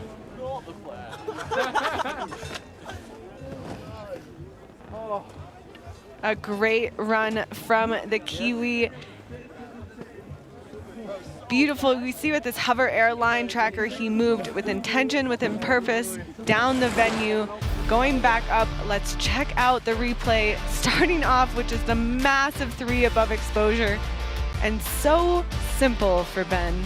And that wind lip that we saw other people just absorb, Ben going left 3, right into another rock air, and then flying off this cliff.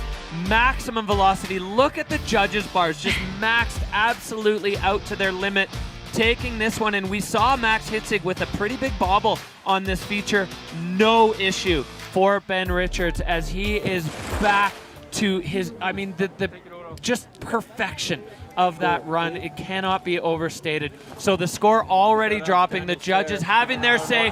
96 points for Ben Richards as he moves into the hot seat, and the crowd absolutely frothing. The crowd knows before Ben even could register what happened, taking over the hot seat, making for a spicy end of the day. What will happen? Ben's used to getting first, but Toby is coming off of first place in Alaska. Will he use that energy to get first again today? Yeah, Ben wants to be Freeride World Tour champion. He has done his part now.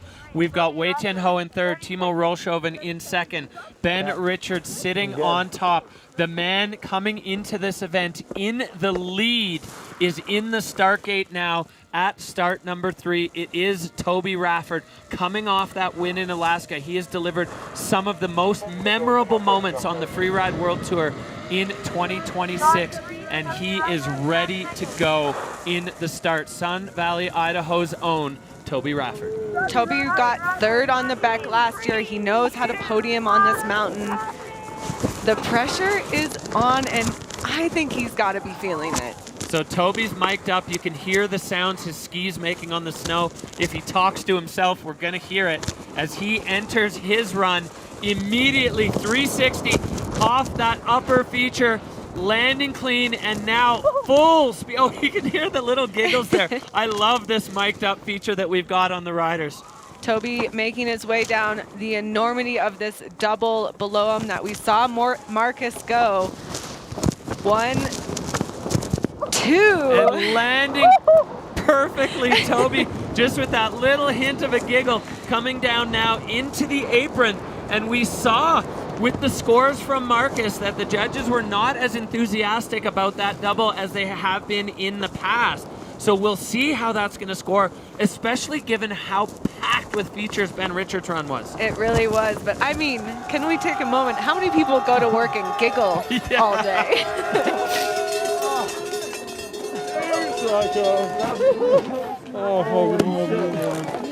What the fuck? Insane. What? Oh, I fucking love you. Oh, the love all around. Oh, I hit the rocks on the second one. It just got so scary. Wow. Well, let's take a look here. The hover air line tracker showing that fall line approach. So Toby with the big 360 up high and then going down to the Gogan double. He said he hit the rocks on the pad. You have to go so slow as we take a look back at the replay. Yeah, let's check this first massive first air and classic Toby style, lofting that 3. And again, here is that double that requires such precision and speed. 1 and woo, it definitely sent him for a little bit of a ride, but Toby, like a cat, out of the bag in there. Ben stoked for his friend, but as you said, the judges didn't love Gogan's run as much, so let's see what happens. Toby did have the 360 on that big air up high that Marcus didn't do. So Toby Rafford and Ben Richards standing together now, waiting for the score. The judges have spoken to 96, the score to beat. He pops up to a 94.67. So Toby Rafford into second place. They don't know. Well, now we know that Ben Richards is the champion on the back. We've got to get the math done behind the scenes to see what that's going to do to the overall. Well, these 3 men absolutely putting on a clinic out here. Let's take a look here. This today's scoreboard. Today's winner, Ben Richards, matching the snowboard score of a 96 here on the back. Toby right behind with a 94.67. We'll let someone else do the math to see who's going to be the overall champ. But Timo coming in with just 2 comps the whole season for a 3rd place and a spectacular run here on the back.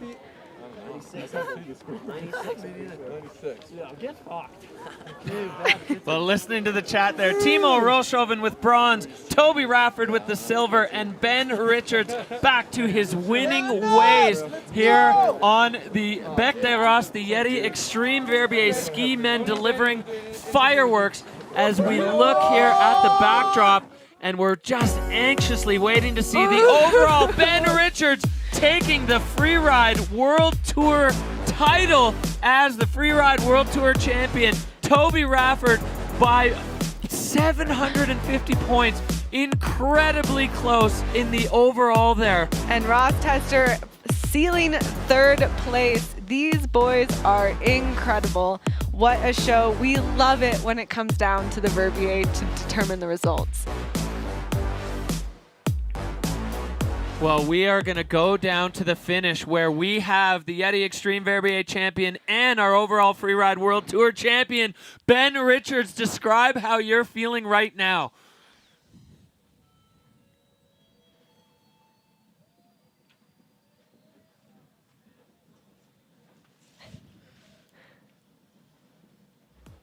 Yeah, can't wait to watch the ladies crush it as well.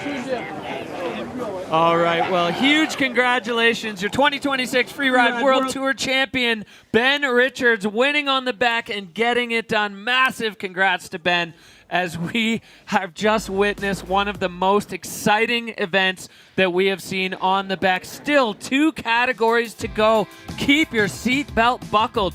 We are going to come back to you right after this with ski women, snowboard women. Stay tuned. We'll be right back.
up for grabs once again in this category. I'm Derek Booth, joined by Hadley Hammer, bringing you all the action today, and ski women ready to put on a show. This is the category after my own heart, and the field is wide open. Any one of these women can win today. Again, it's going to be such an exciting way to have this comp. We love it when it comes down to the Beck to determine our champion. Yeah, and the snow conditions are absolute perfection today. The women are amped up and ready to go. They've just watched the two men's division, snowboard and ski, absolutely pop off. Do you think for the ladies that were watching that's going to bring the inspiration level up? As we take a look here, Sybille Blanchon, local rider from right here in Verbier, sitting on top of the pile, and then a whole bunch of rookies below, Lou Berin, Zoe Del Zoppo, and Agostina Vietti. Justine Dufour-Lapointe, last year's Freeride World Tour champion, chasing the pack, but she wants to do something inspiring here. And then Winter McBride. So many, as you said, Hadley, everybody today with the right combination of results can win the Freeride World Tour title. Yeah, I think it's such a cool way to enter into this comp. So again, reverse start list to the standing order. Winter will open it up, followed by Justine, and then again that stack of impressive rookies, and then the hometown hero sitting in place will have to defend herself, dropping in last for the category. Yeah, and I feel from Sybille's point of view, she has won here before. We see here 87% of you feeling in the Peak Performance Fun Bet fan favorites that Justine Dufour-Lapointe will land on the podium. 76% betting on Sybille Blanchon, and the Argentinian rookie Agostina Vietti getting 46% of the vote. Peak Performance Fun Bet, your opportunity to get some skin in the game. It's Fantasy Freeride. Hopefully you got your bets in, because it's closed now that we are running, but there's everything up for grabs. The stakes could not be higher for the ski women's category. They couldn't, but I think that, I think it's such a cool way to enter the comp. You could tell all of them were hungry. They all know, like, oh, if I just lock in, ski my best run, I can do this. I can do this. And we have, of course, available a Freeride World Tour title available as Winter McBride, the rookie out of Ogden, Utah, shouting out to the friends up there. Michaela Davis-Meehan has been her good travel buddy. And Winter now dropping in for her first trip down the back out of start one. We see her classic strong technique. This girl knows how to lay it over and really use her skis in the turns as she enters in with these two top airs at the top of the back. Her nerves probably are going. Oh yeah, coming into this windlet feature, popping up and over, adding that style. She's always got the shifties and the grabs. Every time you see Winter ski, her skiing really speaks for itself though. She makes such good turns as she comes down, popping off that feature, keeping it nice and clean. She's in control, but steady and aggressive approach from Winter. Exactly, still finding some fresh snow at the top of this, which means fresh landing below as she cruises her last air, and then, as you said, just enjoying the powder turns at the bottom, which has got to feel so good after you stand on top of the Petite Bec. I mean, these conditions just couldn't be better. You can see both hands in the air. Winter McBride. Hadley, describe how intense it is for somebody new on the Freeride World Tour to find themselves standing at the top of the back. I think it's really intense. These athletes, it's such the overall experience of being on the tour. There's so much travel, new venues for the North American riders, visual inspection. It's a lot to take in. Winter always takes it in with a smile. The snow is so good. And as she said, the snow is so good, which that's what you want on the back. Well, Winter, part of that powerful Scott team, as we take a look here back at the replay, starting things off with an aggressive approach there, airing above all that exposure, and you can see it from the video judge there. The line, high control, absolutely maxed out. All of the pieces there for Winter McBride. They really are. She found her own little takeoffs, which guaranteed fresh landings. They know that the men's categories, snowboard and ski, have gone in, so finding fresh landings will be key for these women. That was so fun.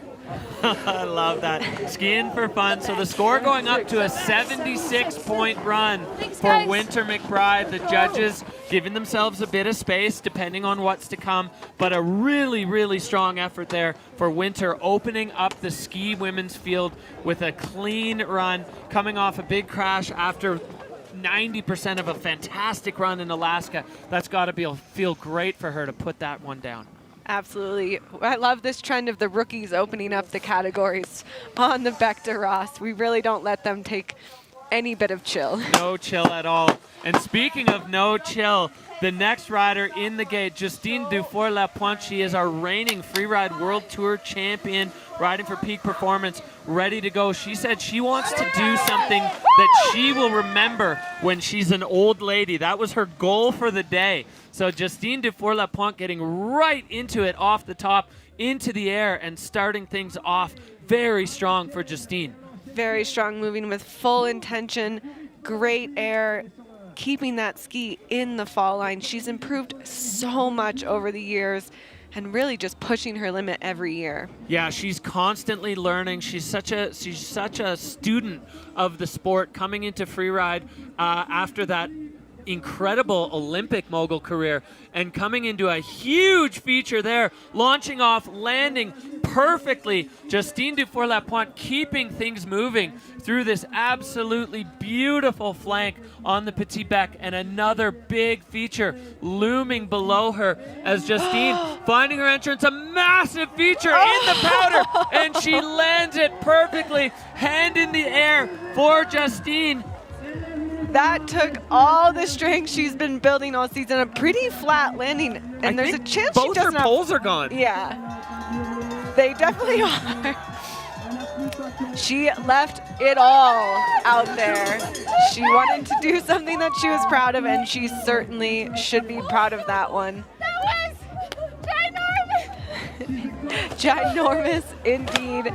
It was just Justine's birthday, and she thought this would be a great way to have a final present. Well, our hover air line tracker showing that, I mean, the big air at the top, a huge air in the middle, and then that monster at the bottom that just blew her poles out of her hand. Didn't even slow her down. It took us a while to even clock that the poles were gone. I love just the start, her entrance in, showing that full commitment of I'm not going to ski into it, I'm going to take an air, which requires a lot of technique and speed control afterwards to be able to hit this next cliff. Yeah, that feature in the middle, and then we see her coming down, and this one ate up a couple of the ski men, going right off the nose, could not have taken that bigger, and barely even any impact, so she found the exact right transition, and then this was the linchpin, a huge air there, blasting into the powder. Both poles just vanished in the powder cloud, but no issue there in terms of control, just the loss of the poles. So Justine all smiles at the bottom. Hi guys, salut tout le monde à la maison. C'est fou. It is crazy. This is maybe the quietest we've ever seen Justine. We're waiting for her to speak this time. Oh, thank you, Verbier. That was a memory forever. Oh. She deserves that. You know, she started off so strong this season with the first place and then 2 crashes afterwards. So she's feeling, I'm sure, relieved and so excited to have one to her feet. 79.67. That will put her right into first place, straight into that hot seat that she likes being in. She does, yeah. The hot seat, hot takes from Justine Dufour-Lapointe have been a mainstay from the Freeride World Tour highlight reel. As we go back up, these start gates, all 3 of them so imposing, so intense for the riders as they're standing just on the knife edge, as we see the first Argentinian woman ever to take the start in a Freeride World Tour event. Now the first Argentinian woman to ever be holding the lead in the Freeride World Tour, first to win a Freeride World Tour event. She has had a season of first, riding out of Chapelco, Argentina, and out of start too with that trademark full speed approach for Agustina YETI. She's quickly become one of my favorite female riders to watch. So powerful, so strong, so fast, and not afraid to send it. making that air above the exposure. So as we see looming down, the only way out of here is in the air, the closeout, and Agustina landing beautifully, getting on to that left foot. And the way she makes her turns is just so classic. Her skiing, again, like so many of these riders, really speaks for itself. And Agustina making short work of the upper section of the Petit Bec. Continuing down, she's got this pretty big side air coming through, launching off, finding her own landing, which is perfect. You want those fresh tracks, avoiding the bomb holes, and you can see that ski instructor style as she cruises down the bottom of the venue. Yeah, extremely fast run from top to bottom. Oh, and Agustina getting a little tail ollie shifty there, just adding her flair and her flavor to the bottom. It's probably a mate flavor maybe, as she's rarely to be seen without the mate cup in her hand. Argentina Freeride can rejoice. Agustina YETI holding the nation on her shoulders. And another solid effort. Everybody really bringing their A game to the Bec today. They really are. You see that hover air line tracker, straight fall line for the Argentinian rider. We'll go back, check out some of the highlights of her run. She's still finding some fresh snow. The amount of confidence you have going into that closeout to be able to go in at no hesitation, full speed. You see she makes that final air towards the bottom of the venue and lacing one of those beautiful turns of hers. Yeah, and then again, finding her own way so she doesn't land in another rider's hole that they made when they landed. So Agustina proving she's got the veteran skills. Visual inspection only, Hadley. How difficult is it for the riders when they haven't stood on the edge of these takeoffs? It's a huge skill to learn, and to be learning on the fly during the season, it definitely puts you at a different advantage compared to the riders from Europe that have done visual inspection pretty much their whole career. Well, the Alpina viewing area just popping off down there as the spectators just coming out in droves. The trains into Verbier last night, or into Le Chab, and the big jumbo this morning were absolutely packed with people just wanting to come and see this show firsthand. If you've never been here live in person, book it now, because it books up fast. We want to see you here in 2027 as we see Justine Dufour-Lapointe in the hot seat and Agustina YETI waiting for her score. Just looking back up at what she's just done, the accomplishment of a new rider on the tour just cannot be overstated.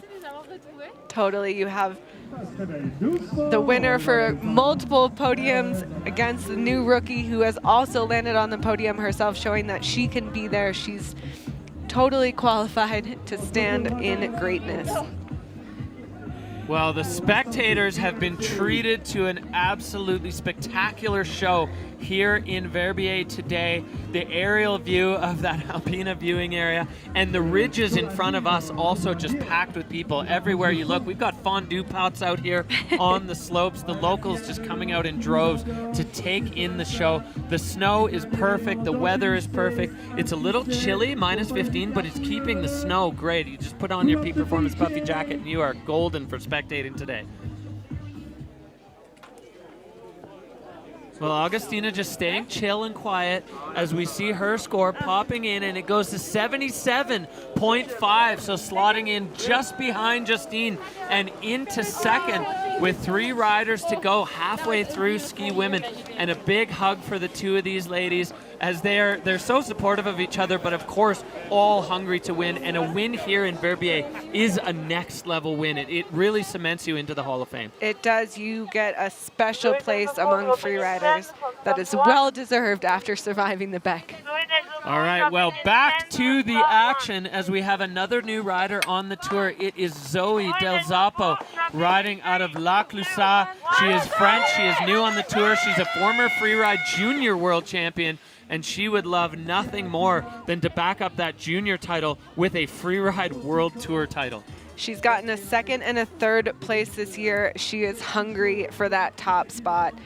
She has strong technical skills as you see her riding through this top 1 start that not many riders have gone through today, so she's setting her own track. Yeah, way out here on the rider's left. It's steep, it's exposed. You can see what she's passing over. There's so much exposure below the riders. This face absolutely huge.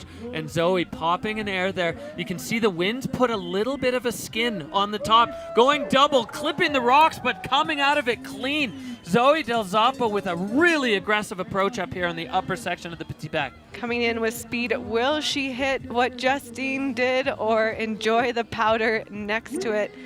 Finding her own way. Different angle there with a really nice clean transition. And Zoe not having to slow down at all for that, as she now just enjoys the fruits of her labor as she is rapidly approaching the finish arch, and she is through. So another clean run from ski women, all of them with the elbows out, vying for that Freeride World Tour overall championship title. Clean run and extremely fast as well. She made quick work of the Beck. Hover Air line tracker, so a really different approach, and this is the beauty of Freeride, is the riders have this entire face at their disposal. Where they want to go is entirely up to what speaks to them. Zoe up high on the face, going a completely different approach. You can see the powder not as deep, but really supportive here. So quite, I think, predictable for Zoe. I think for sure, you know, we saw in start 2 and even aspects of start 3, the snow was so deep in spots and less. And as you said, start 1, because it was more wind affected, you knew what you were going to get. And this was a really cool way to see, find that landing, still take advantage of that quite massive cliff at the bottom. Yeah, so Zoe adding a lot of pieces there into her line. The line score going to be high. She had that double that she almost went a little too long on. You can see she's trying to get a look at the monitor. Yeah, almost went a little long, kind of clipping the rocks, but she handled it. She did handle it for sure. And the question will be, will she get that first place finish that she's been chasing and nearly touching all season long? Yeah, and we've seen many riders in the field with that Junior Freeride World Championship title. They have a little bit of exposure to the big leagues. So the pressure that they feel there as juniors, they take that into the Freeride World Tour with maybe a little bit more experience at this level of competition. How important do you think that is for these riders when it comes to moments like this where it's really all on the line? Yeah, I mean, I think the more competition experience you have, the better you are to handle everything around the competition.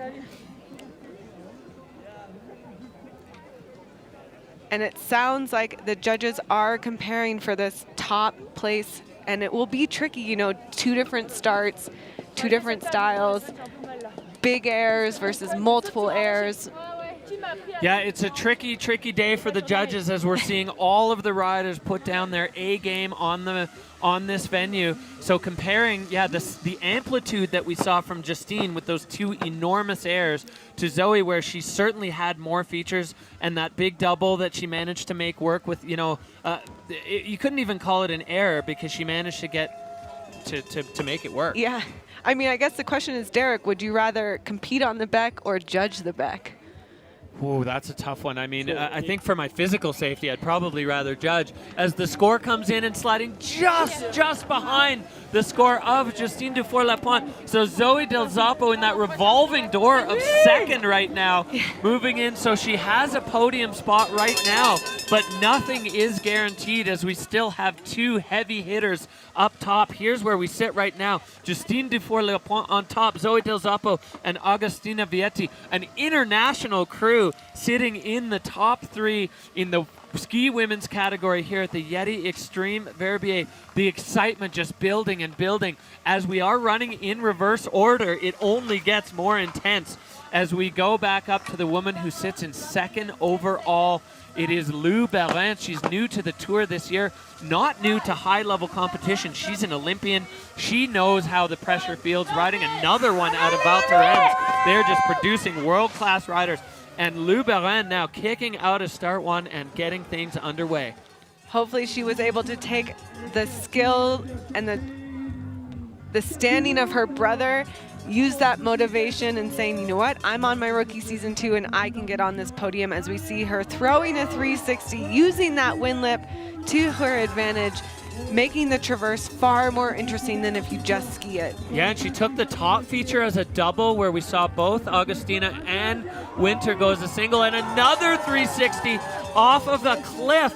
So Lou Belin really making a strong case for herself, coming down this final air, finding a clean landing. Lou Belin with 2 360s on the back. An incredibly powerful run for the young French rider. The judges are going to have their work cut out for them now. They really are. This is just another element that they're going to have to use to compare to all the runs previously, but it's just so cool to see the progression of women throwing tricks, especially on venues like the Bec de Ross. Well, that was huge. Justine. Oh, no, that's his. We've got all the friends out there. Zoe Del Zoppo running in to congratulate her countrywoman there. I love the spirit. Ski women is one of the most fun categories to watch. They're so supportive of each other, but the hunger in them to win, and you could see it. That was electric from Lou. It really was. What was that, 2 360s? Again, we see her top entrance. Taking it as a double. Really impressive. And then this, again, if you're traversing but throwing in tricks, it just adds to the interest, it adds to the excitement of the day. The judges take note, and then another 360 and finding a clean landing. Yeah, you could see the hole from another rider that she landed just beside. So trajectory absolutely perfect. And this one as well. There's a lot of tracks from other riders under that feature, but Lou finding, and then the reaction there from Zoe Del Zoppo, who's sitting in second right now. So I feel like really bringing up the air and style category, and the judges have already done their work, and that goes way up to a 95. A huge score for Lou Belin as she takes over the hot seat from Justine. That run, incredible, and the crowd loving it. The crowd loves it. Justine loves it. That will mean that Justine is out for the title, but still on the podium right now as Lou takes the hot seat. 2 360s on the back for her rookie season. That is amazing. Amazing. So she takes her spot in the hot seat. That's going to be a tough one to beat. 95 points. And the woman in the start gate, she's from right here in Verbier. She has won here before. We're getting the math from behind the scenes that she needs to be either first or second if she is to take the Freeride World Tour title today. So Sabile's got her work cut out for her, but she's won on this venue before. She knows how to do it. It's intense. We are really coming down to the final moments here in Ski Women. We truly are. You can hear her. She is mic'd up, breathing deep, stomping those legs, getting them ready to probably land something quite large if we know Sabile. Yeah, air right out of the start gate, so that just gets the judges' attention immediately as Sabile going out to the rider's right where there are no easy ways through, and a huge cliff looming beneath her, right off with no hesitation, full fall line attack. Sabile popping off that next rock, getting things under control as she is in an extremely exposed section of this venue. Heading towards its next cliff, you can hear her breathing in the background, making quick work of it. Well, and she is just going all in attack mode as Sabile Blanchon going even further out to the right, popping off of that feature, and clean run for Sabile Blanchon as she makes her way down the powder apron. Wow, well that was aggressive approach in big terrain for Sabile Blanchon, former winner here on the Bec de Ross in the leader's jersey. Ooh, wow, the ski women bringing it. Clean runs. Is she missing a pole? It's a tough day for ski poles here. Tough day for ski poles, but 6 women down clean, no crashes, all showing really good technique and really intense energy the whole way through. Yeah, none of them left anything on the table as they all went full throttle with the title wide open for anybody's to take. Lou Belin definitely doing her part with a 95-point run as we re-look here at the attacking approach of Sabile Blanchon. You can see that she has grown up here. Just her comfort, that stance she has, whether she's going off a cliff or in the steeps, you know, she's always right over her skis. Yeah, and you can see the line category there maxed out, and it was that huge feature at the top that blew the ski pole out of her hand, taking on this corner piece that caused some riders a lot of trouble, but Sybille Blanchon handling it like the veteran. Lou Beren at the bottom, absolutely loving her front row seat for that performance from Sybille.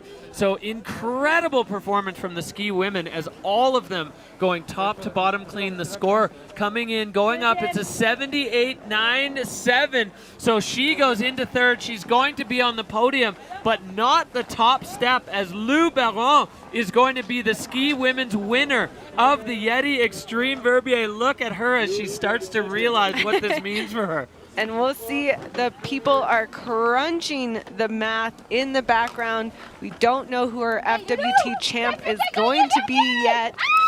But here are our standings for today. Lou Baron, 2 360s, bringing her in 95 first place. Justine with a electric run of massive airs, memorable in second, and Sybille rounding it out with third place. But again, all of the women, 6 women, really had a spectacular run. Yeah, and those scores are so tight between all of the ski women, really, really putting it down and making the judges work. As we see our podium here, Sybille Blanchon on the podium in third, Justine Dufour-Lapointe with the silver, and Lou Barin locking in the gold medal on the Bec des Rosses at the YETI Xtreme Verbier. The ski women just delivering once again as we take a look, and it is going to be Lou Barin taking the Freeride World Tour title here. Sybille Blanchon in second, and Justine Dufour-Lapointe jumping all the way up to third place.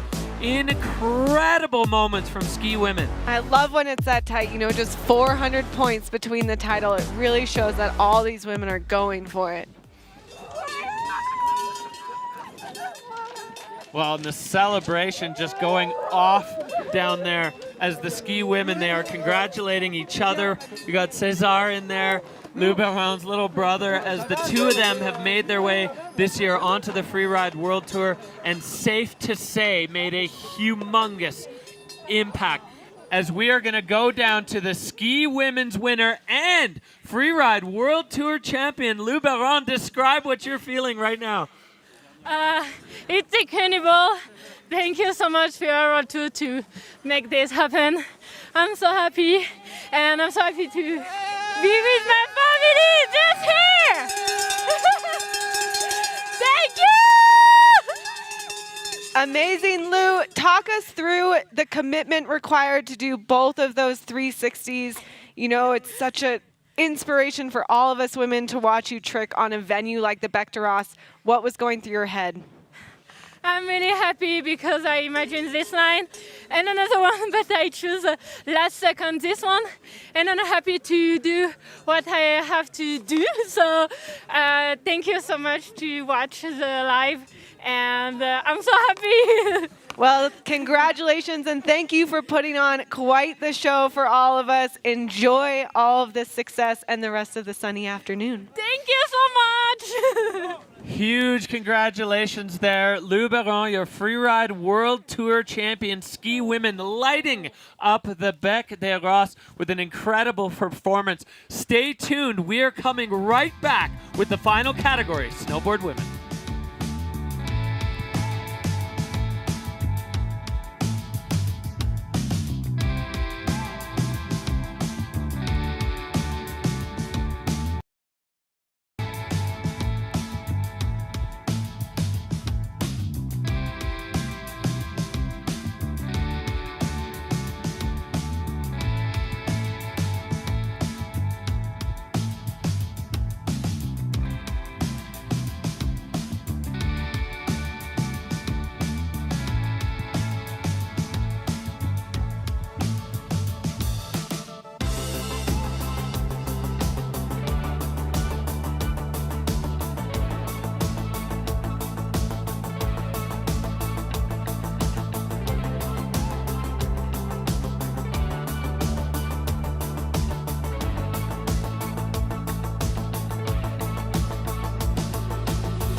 Welcome back to the YETI Xtreme Verbier. It is the grand final for the Freeride World Tour by Peak Performance 2026, and Snowboard women are racked up and ready to go with a Freeride World Tour title on the line and a young rookie poised to take a championship in her first year. Can a rookie take it 2 years in a row? Last year we saw Noemi Aki do it.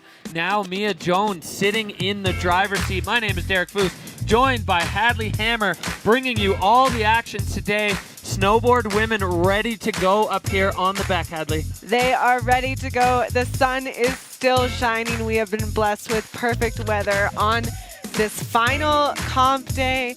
You know, I think it's intense for these athletes because they're nervous about today, but they don't want the season to end.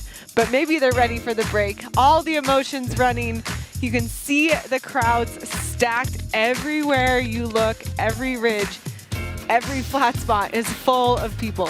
Yeah, Verbier coming out in full support of the YETI Xtreme Verbier, the 30th anniversary of this event, and we are looking at our overall rankings. Mia Jones with a commanding lead on the field. Noemi Aki and Anna Martinez nearly tied in second and third there, and Michaela Davis-Meehan, the Aussie rider, sitting in fourth after her game-changing 360 in Alaska. We know that all four of these riders are going to be just vying for glory on the back today. Here is your start list, same as all of the competitors. It's reverse order, so we'll have Michaela opening up the back for us, and here is our Peak Performance Fun Bet. 95% of you are going for Mia Jones, and 92 Noemi Aki, 84% with Anna Martinez. All three women completely capable of winning today. Yeah, they're all, you know, they're all so comfortable in big terrain. We've seen the pedigree of Mia Jones in the steeps, and of course both Noemi Aki and Anna Martinez riding out of France, no stranger to the steeps, as we are going to get straight into it with Michaela Davis-Meehan. She's won multiple times in her Freeride World Tour career. The Australian rider bringing the freestyle, really elevating the snowboard women's category, and she is straight out of start one and pushing hard immediately with a fall line attack. We love that energy. She got second place here on the back last year, and I'm sure she's wanting to match it, if not more. Super strong riding as she cruises with speed and high energy down the face. Yeah, above a ton of exposure here. The snow absolutely perfect. You can see the slough just pouring off of Michaela's board as she gets things back under control. The powder really helping these riders stay in control, but some of the places where the slough is gone are a little bit firmer, so the riders really need to judge the snow that they're on in the moment. And really no easy way out of this over so much exposure, that whole top section, as Michaela cruises with confidence down into the bottom, and again getting to enjoy the glory turns. I mean, her whole run top to bottom was over massive cliffs. Yeah, and she went so fast. Michaela opting for the pure freeride approach. Point the nose of the board down and don't let off the gas pedal as you pass through the finish arch, opening up the category. Michaela Davis-Meehan, the first rider for snowboard women, going top to bottom with a clean run and really, really aggressive approach there. Yeah, you'll see with that line tracker that we're talking about, those cliffs at the bottom. So those top airs that she took, she really needed to stomp them clean and avoid going for a ride. Let's go back up. Check out this first way that she came in just with so much energy. Yeah, and landing nice and clean, no bobbles whatsoever. You can see line control, technique, all high in the green for Michaela Davis-Meehan, popping that one as well. And this is where she committed to completely just giving it over to gravity, letting it absolutely buck.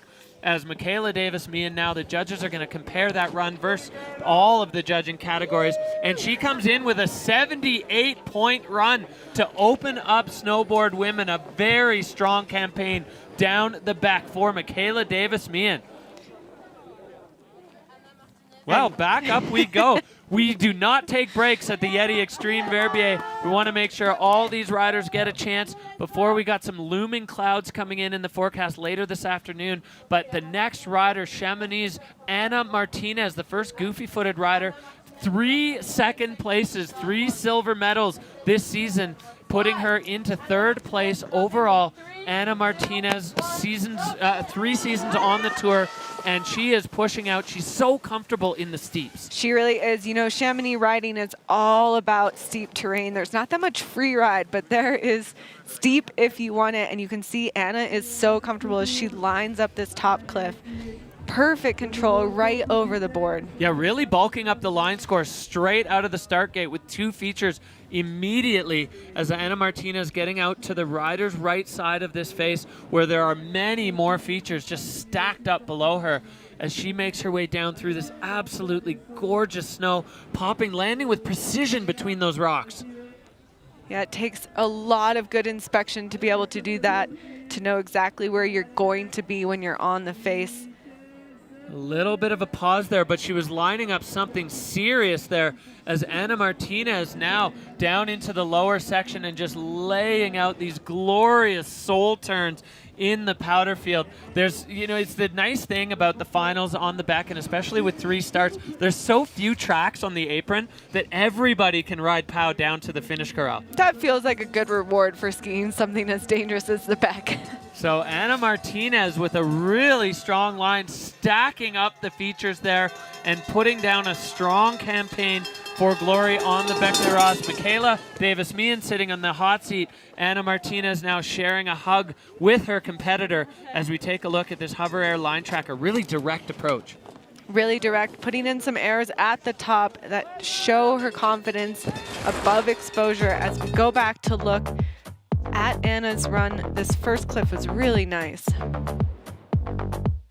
Yeah, so you can see the line bar there from the video judge moving really high as Anna Martinez's run was just stacked with cliffs all the way down, taking her time to line up her trajectory. She had to land between those rocks. A little bit of a speed check there, maybe a tiny butt touch, as the judges take all of that stuff into account. They certainly will. You know, you always have to match the terrain and how they ride into it and make sure those things are equal, but I bet they will dock her a little bit there for sure. Yeah, but the line score is definitely strong for Anna Martinez as she's now just, well, I mean, she's done her part. Michaela done her part. There's 2 riders to go in the finish as these 2 now just sharing a moment in the finish. And you can see these moments where you look back up of what you've done. That face is so imposing from below. It's so steep for such a long time.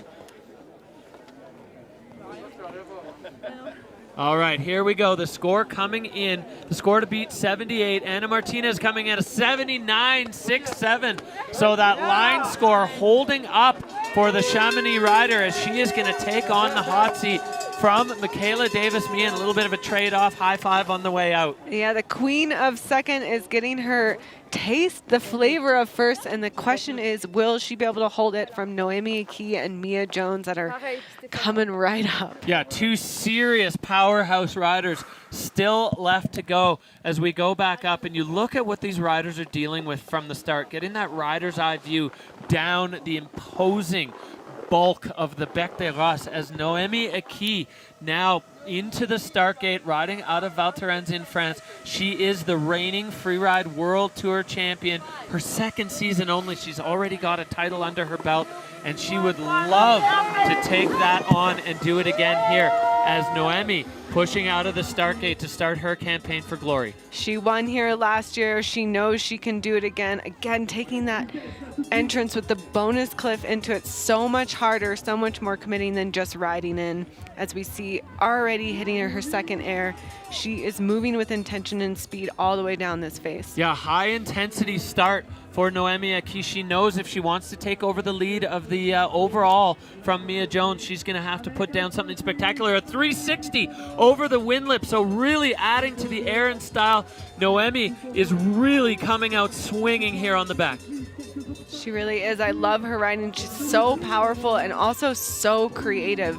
But the board going under the powder there. It's so deep in that landing, and unfortunately the nose just bogging under and putting her over the front of her board there. So an uncharacteristic crash from Noemi Aki on what was looking like a really strong run. Yeah, she's not done yet, but it's so rare that we see her fall. She's almost always perfectly balanced on her board.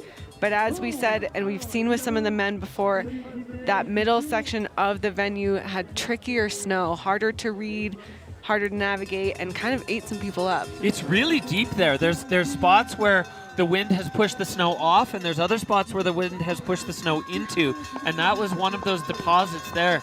So a bit of a case of what could have been there from Noemi Aki, our reigning Freeride World Tour champion, coming down, sharing a hug with her riding friend and travel partner, Ana Martinez. The crowd are behind her, though. They certainly are.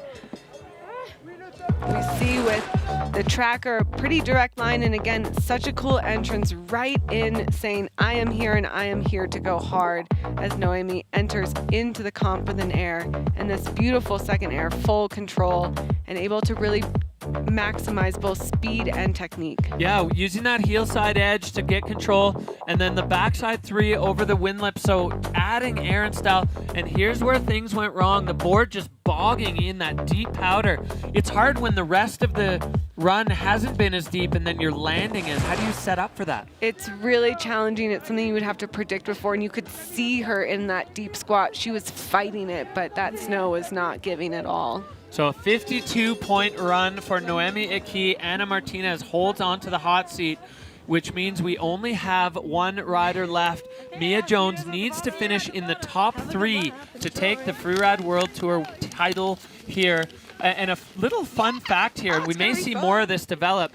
Mia Jones and her dad, Jeremy Jones, are the first ever parent-child combo to both compete on the Bec des Rosses. Jeremy Jones winning here in 2004. Now his daughter having the opportunity to do it in 2026. A real full circle combination here for the Jones family, as Jeremy and Tiff, Mia's parents, are out here watching live in person, and Mia was amped up this morning. She didn't seem to have a lot of nerves. She just seemed like she was fired up to get out there and shred. Okay, sit. Yeah, you can see her mic is on, and as Derek said, she just was so excited to ride this venue. I think it speaks a lot to her skill set of being able to handle the steeps.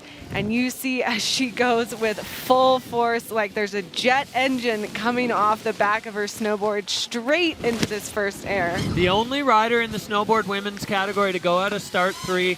The exposure absolutely enormous, and Mia Jones is going full throttle over here in the steeps. The exposure below her is extreme here on the Bec des Rosses, as Mia just navigating her way through this absolute maze of rocks. You can hear her breathing hard. This mountain demands full leg strength as Mia makes her way down the back, catching an air just off the backside and enjoying the powder turns. She's got one more feature, and now she has a whole blank slate in front of her just to enjoy. Oh, completely white rooming herself there with a slash turn. And Mia Jones now enjoying the fruits of her labor. A full speed attack. Just incredible riding there from Mia Jones. Top to bottom, immaculate run.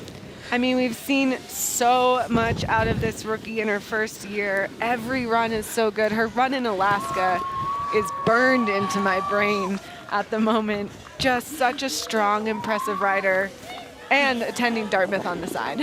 Yeah, just part of the Freeride World Tour Overachievers Club, as so many of these riders. A big hug. Great, it was so much fun. Trying to just eavesdrop in on their conversation in the finish area. The Hover Air line tracker. Mia, the only rider in the snowboard women's category to go from start 3, and she went out with such a level of intensity. She really did. There were some cliffs that were closed off for the women on that side, and Mia was able to find the way through all the exposure and hitting the cliffs that she could, and she just goes with full force. Yeah, stacking features, above exposure, in the exposure, and then the riding, her board placement is so perfect. I love that. You know, you're down, you're past all of the cliffs. You can just give yourself the glory turn as the crowd in Verbier just absolutely frothing on the performances they've seen from the snowboard women's category, from ski women before ski men, and the snowboard men opening up the day. The score coming in for Mia Jones, it goes up, up, up, way up, 87 points for Mia Jones, and she is going to take over the hot seat. She's going to share a hug there with Anna Martinez, and she just, I mean, doing some quick math, she needed to be in the top 3. She's first. She is going to be our Freeride World Tour champion for 2026, and she's going to share a moment with the top step of the podium with her and her dad have both done it on the back. Incredible moments there for Mia Jones, rookie and champion. Totally. I asked her dad, is this the day that you guys are going to share this championship? And he said, easy, easy, not yet. Don't jinx it. But I told him, you know, if there's someone to bet on, I'm betting on Mia. So there we go. Today's winner, Mia Jones. 87, huge win for her. Anna Martinez right behind in second place. Michaela Davis-Meehan with a super technical run in third. And here is our podium, Derek. We see our podium. Michaela Davis-Meehan locking down the bronze. Anna Martinez with the silver to complete her clean sweep of second place finishes of the season. And Mia Jones, a winner on the back and your Freeride World Tour champion, as we take a look here at our overall standings. Here we go. We knew it was coming. Mia Jones, rookie season with a solid overall lead. FWT champ. 34,000 points, pretty good. Anna right behind her in second now. Naomi Aki in third. What a dominant performance. Mia Jones, our Freeride World Tour champion, winning on the back. Describe your run today and what this means to you. Oh my God, it's such an incredible feeling. I honestly am so grateful to be here. The snow was so good, literally could not have asked for better conditions, and really happy my run worked out the way it did and I was able to keep it on my feet, and yeah, just so grateful to be here. Well, we're grateful to have the chance to watch you. It seems like all day that there's just been this energy and excitement for you to just ride. Talk to us about how having fun and enjoying snowboarding plays a part in how you do so well. Oh my, I mean, I think I just kind of try and go into every competition and think about the fact that we're here and we're riding these incredible faces and we have the best conditions and the best light and the best mountains, and just like focusing on that, and then the rest kind of doesn't really matter what happens because we're all out here and we're all having fun. Mia, you were the only rider in the snowboard women's category to opt for Start 3. What went into that decision with your scoping and your decision to go over there?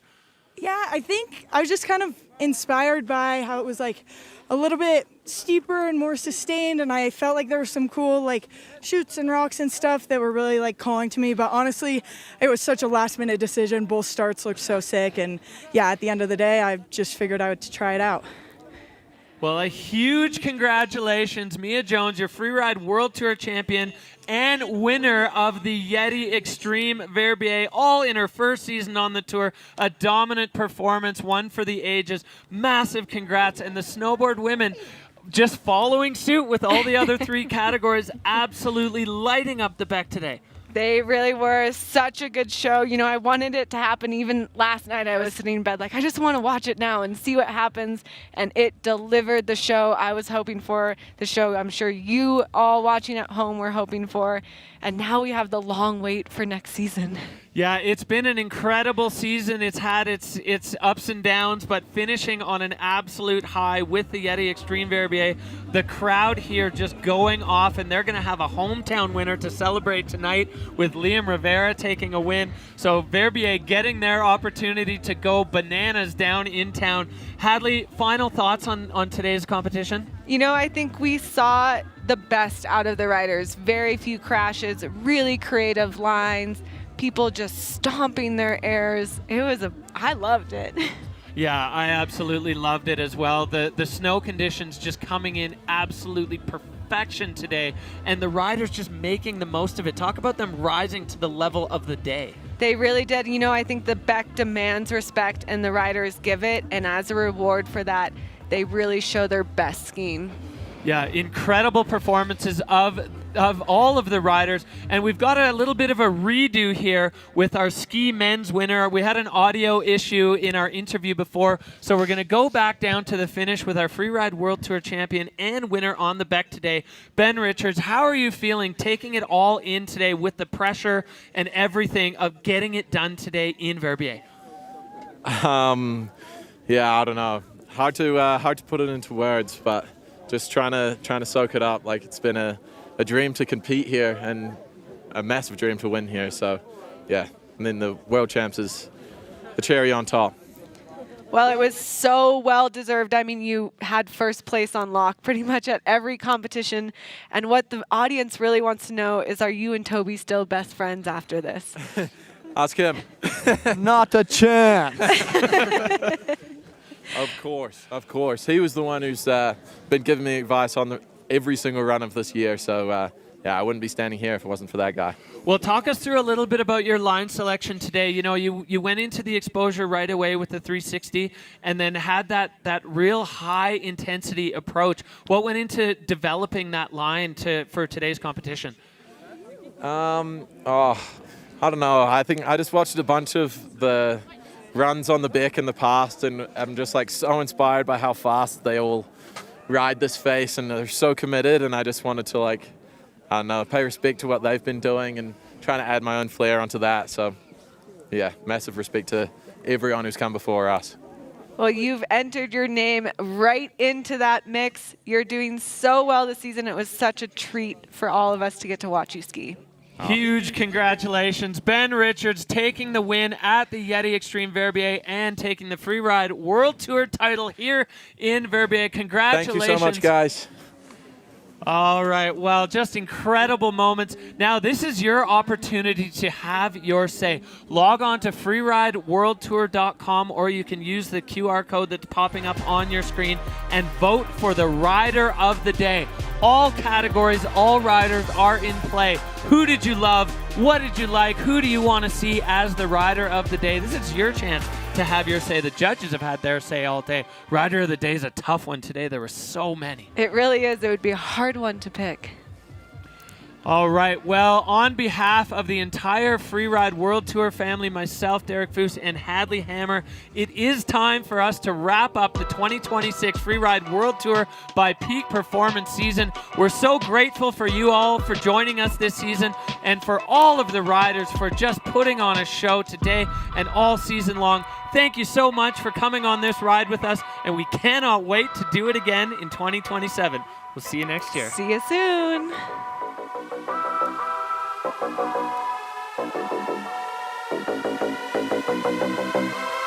Thank you.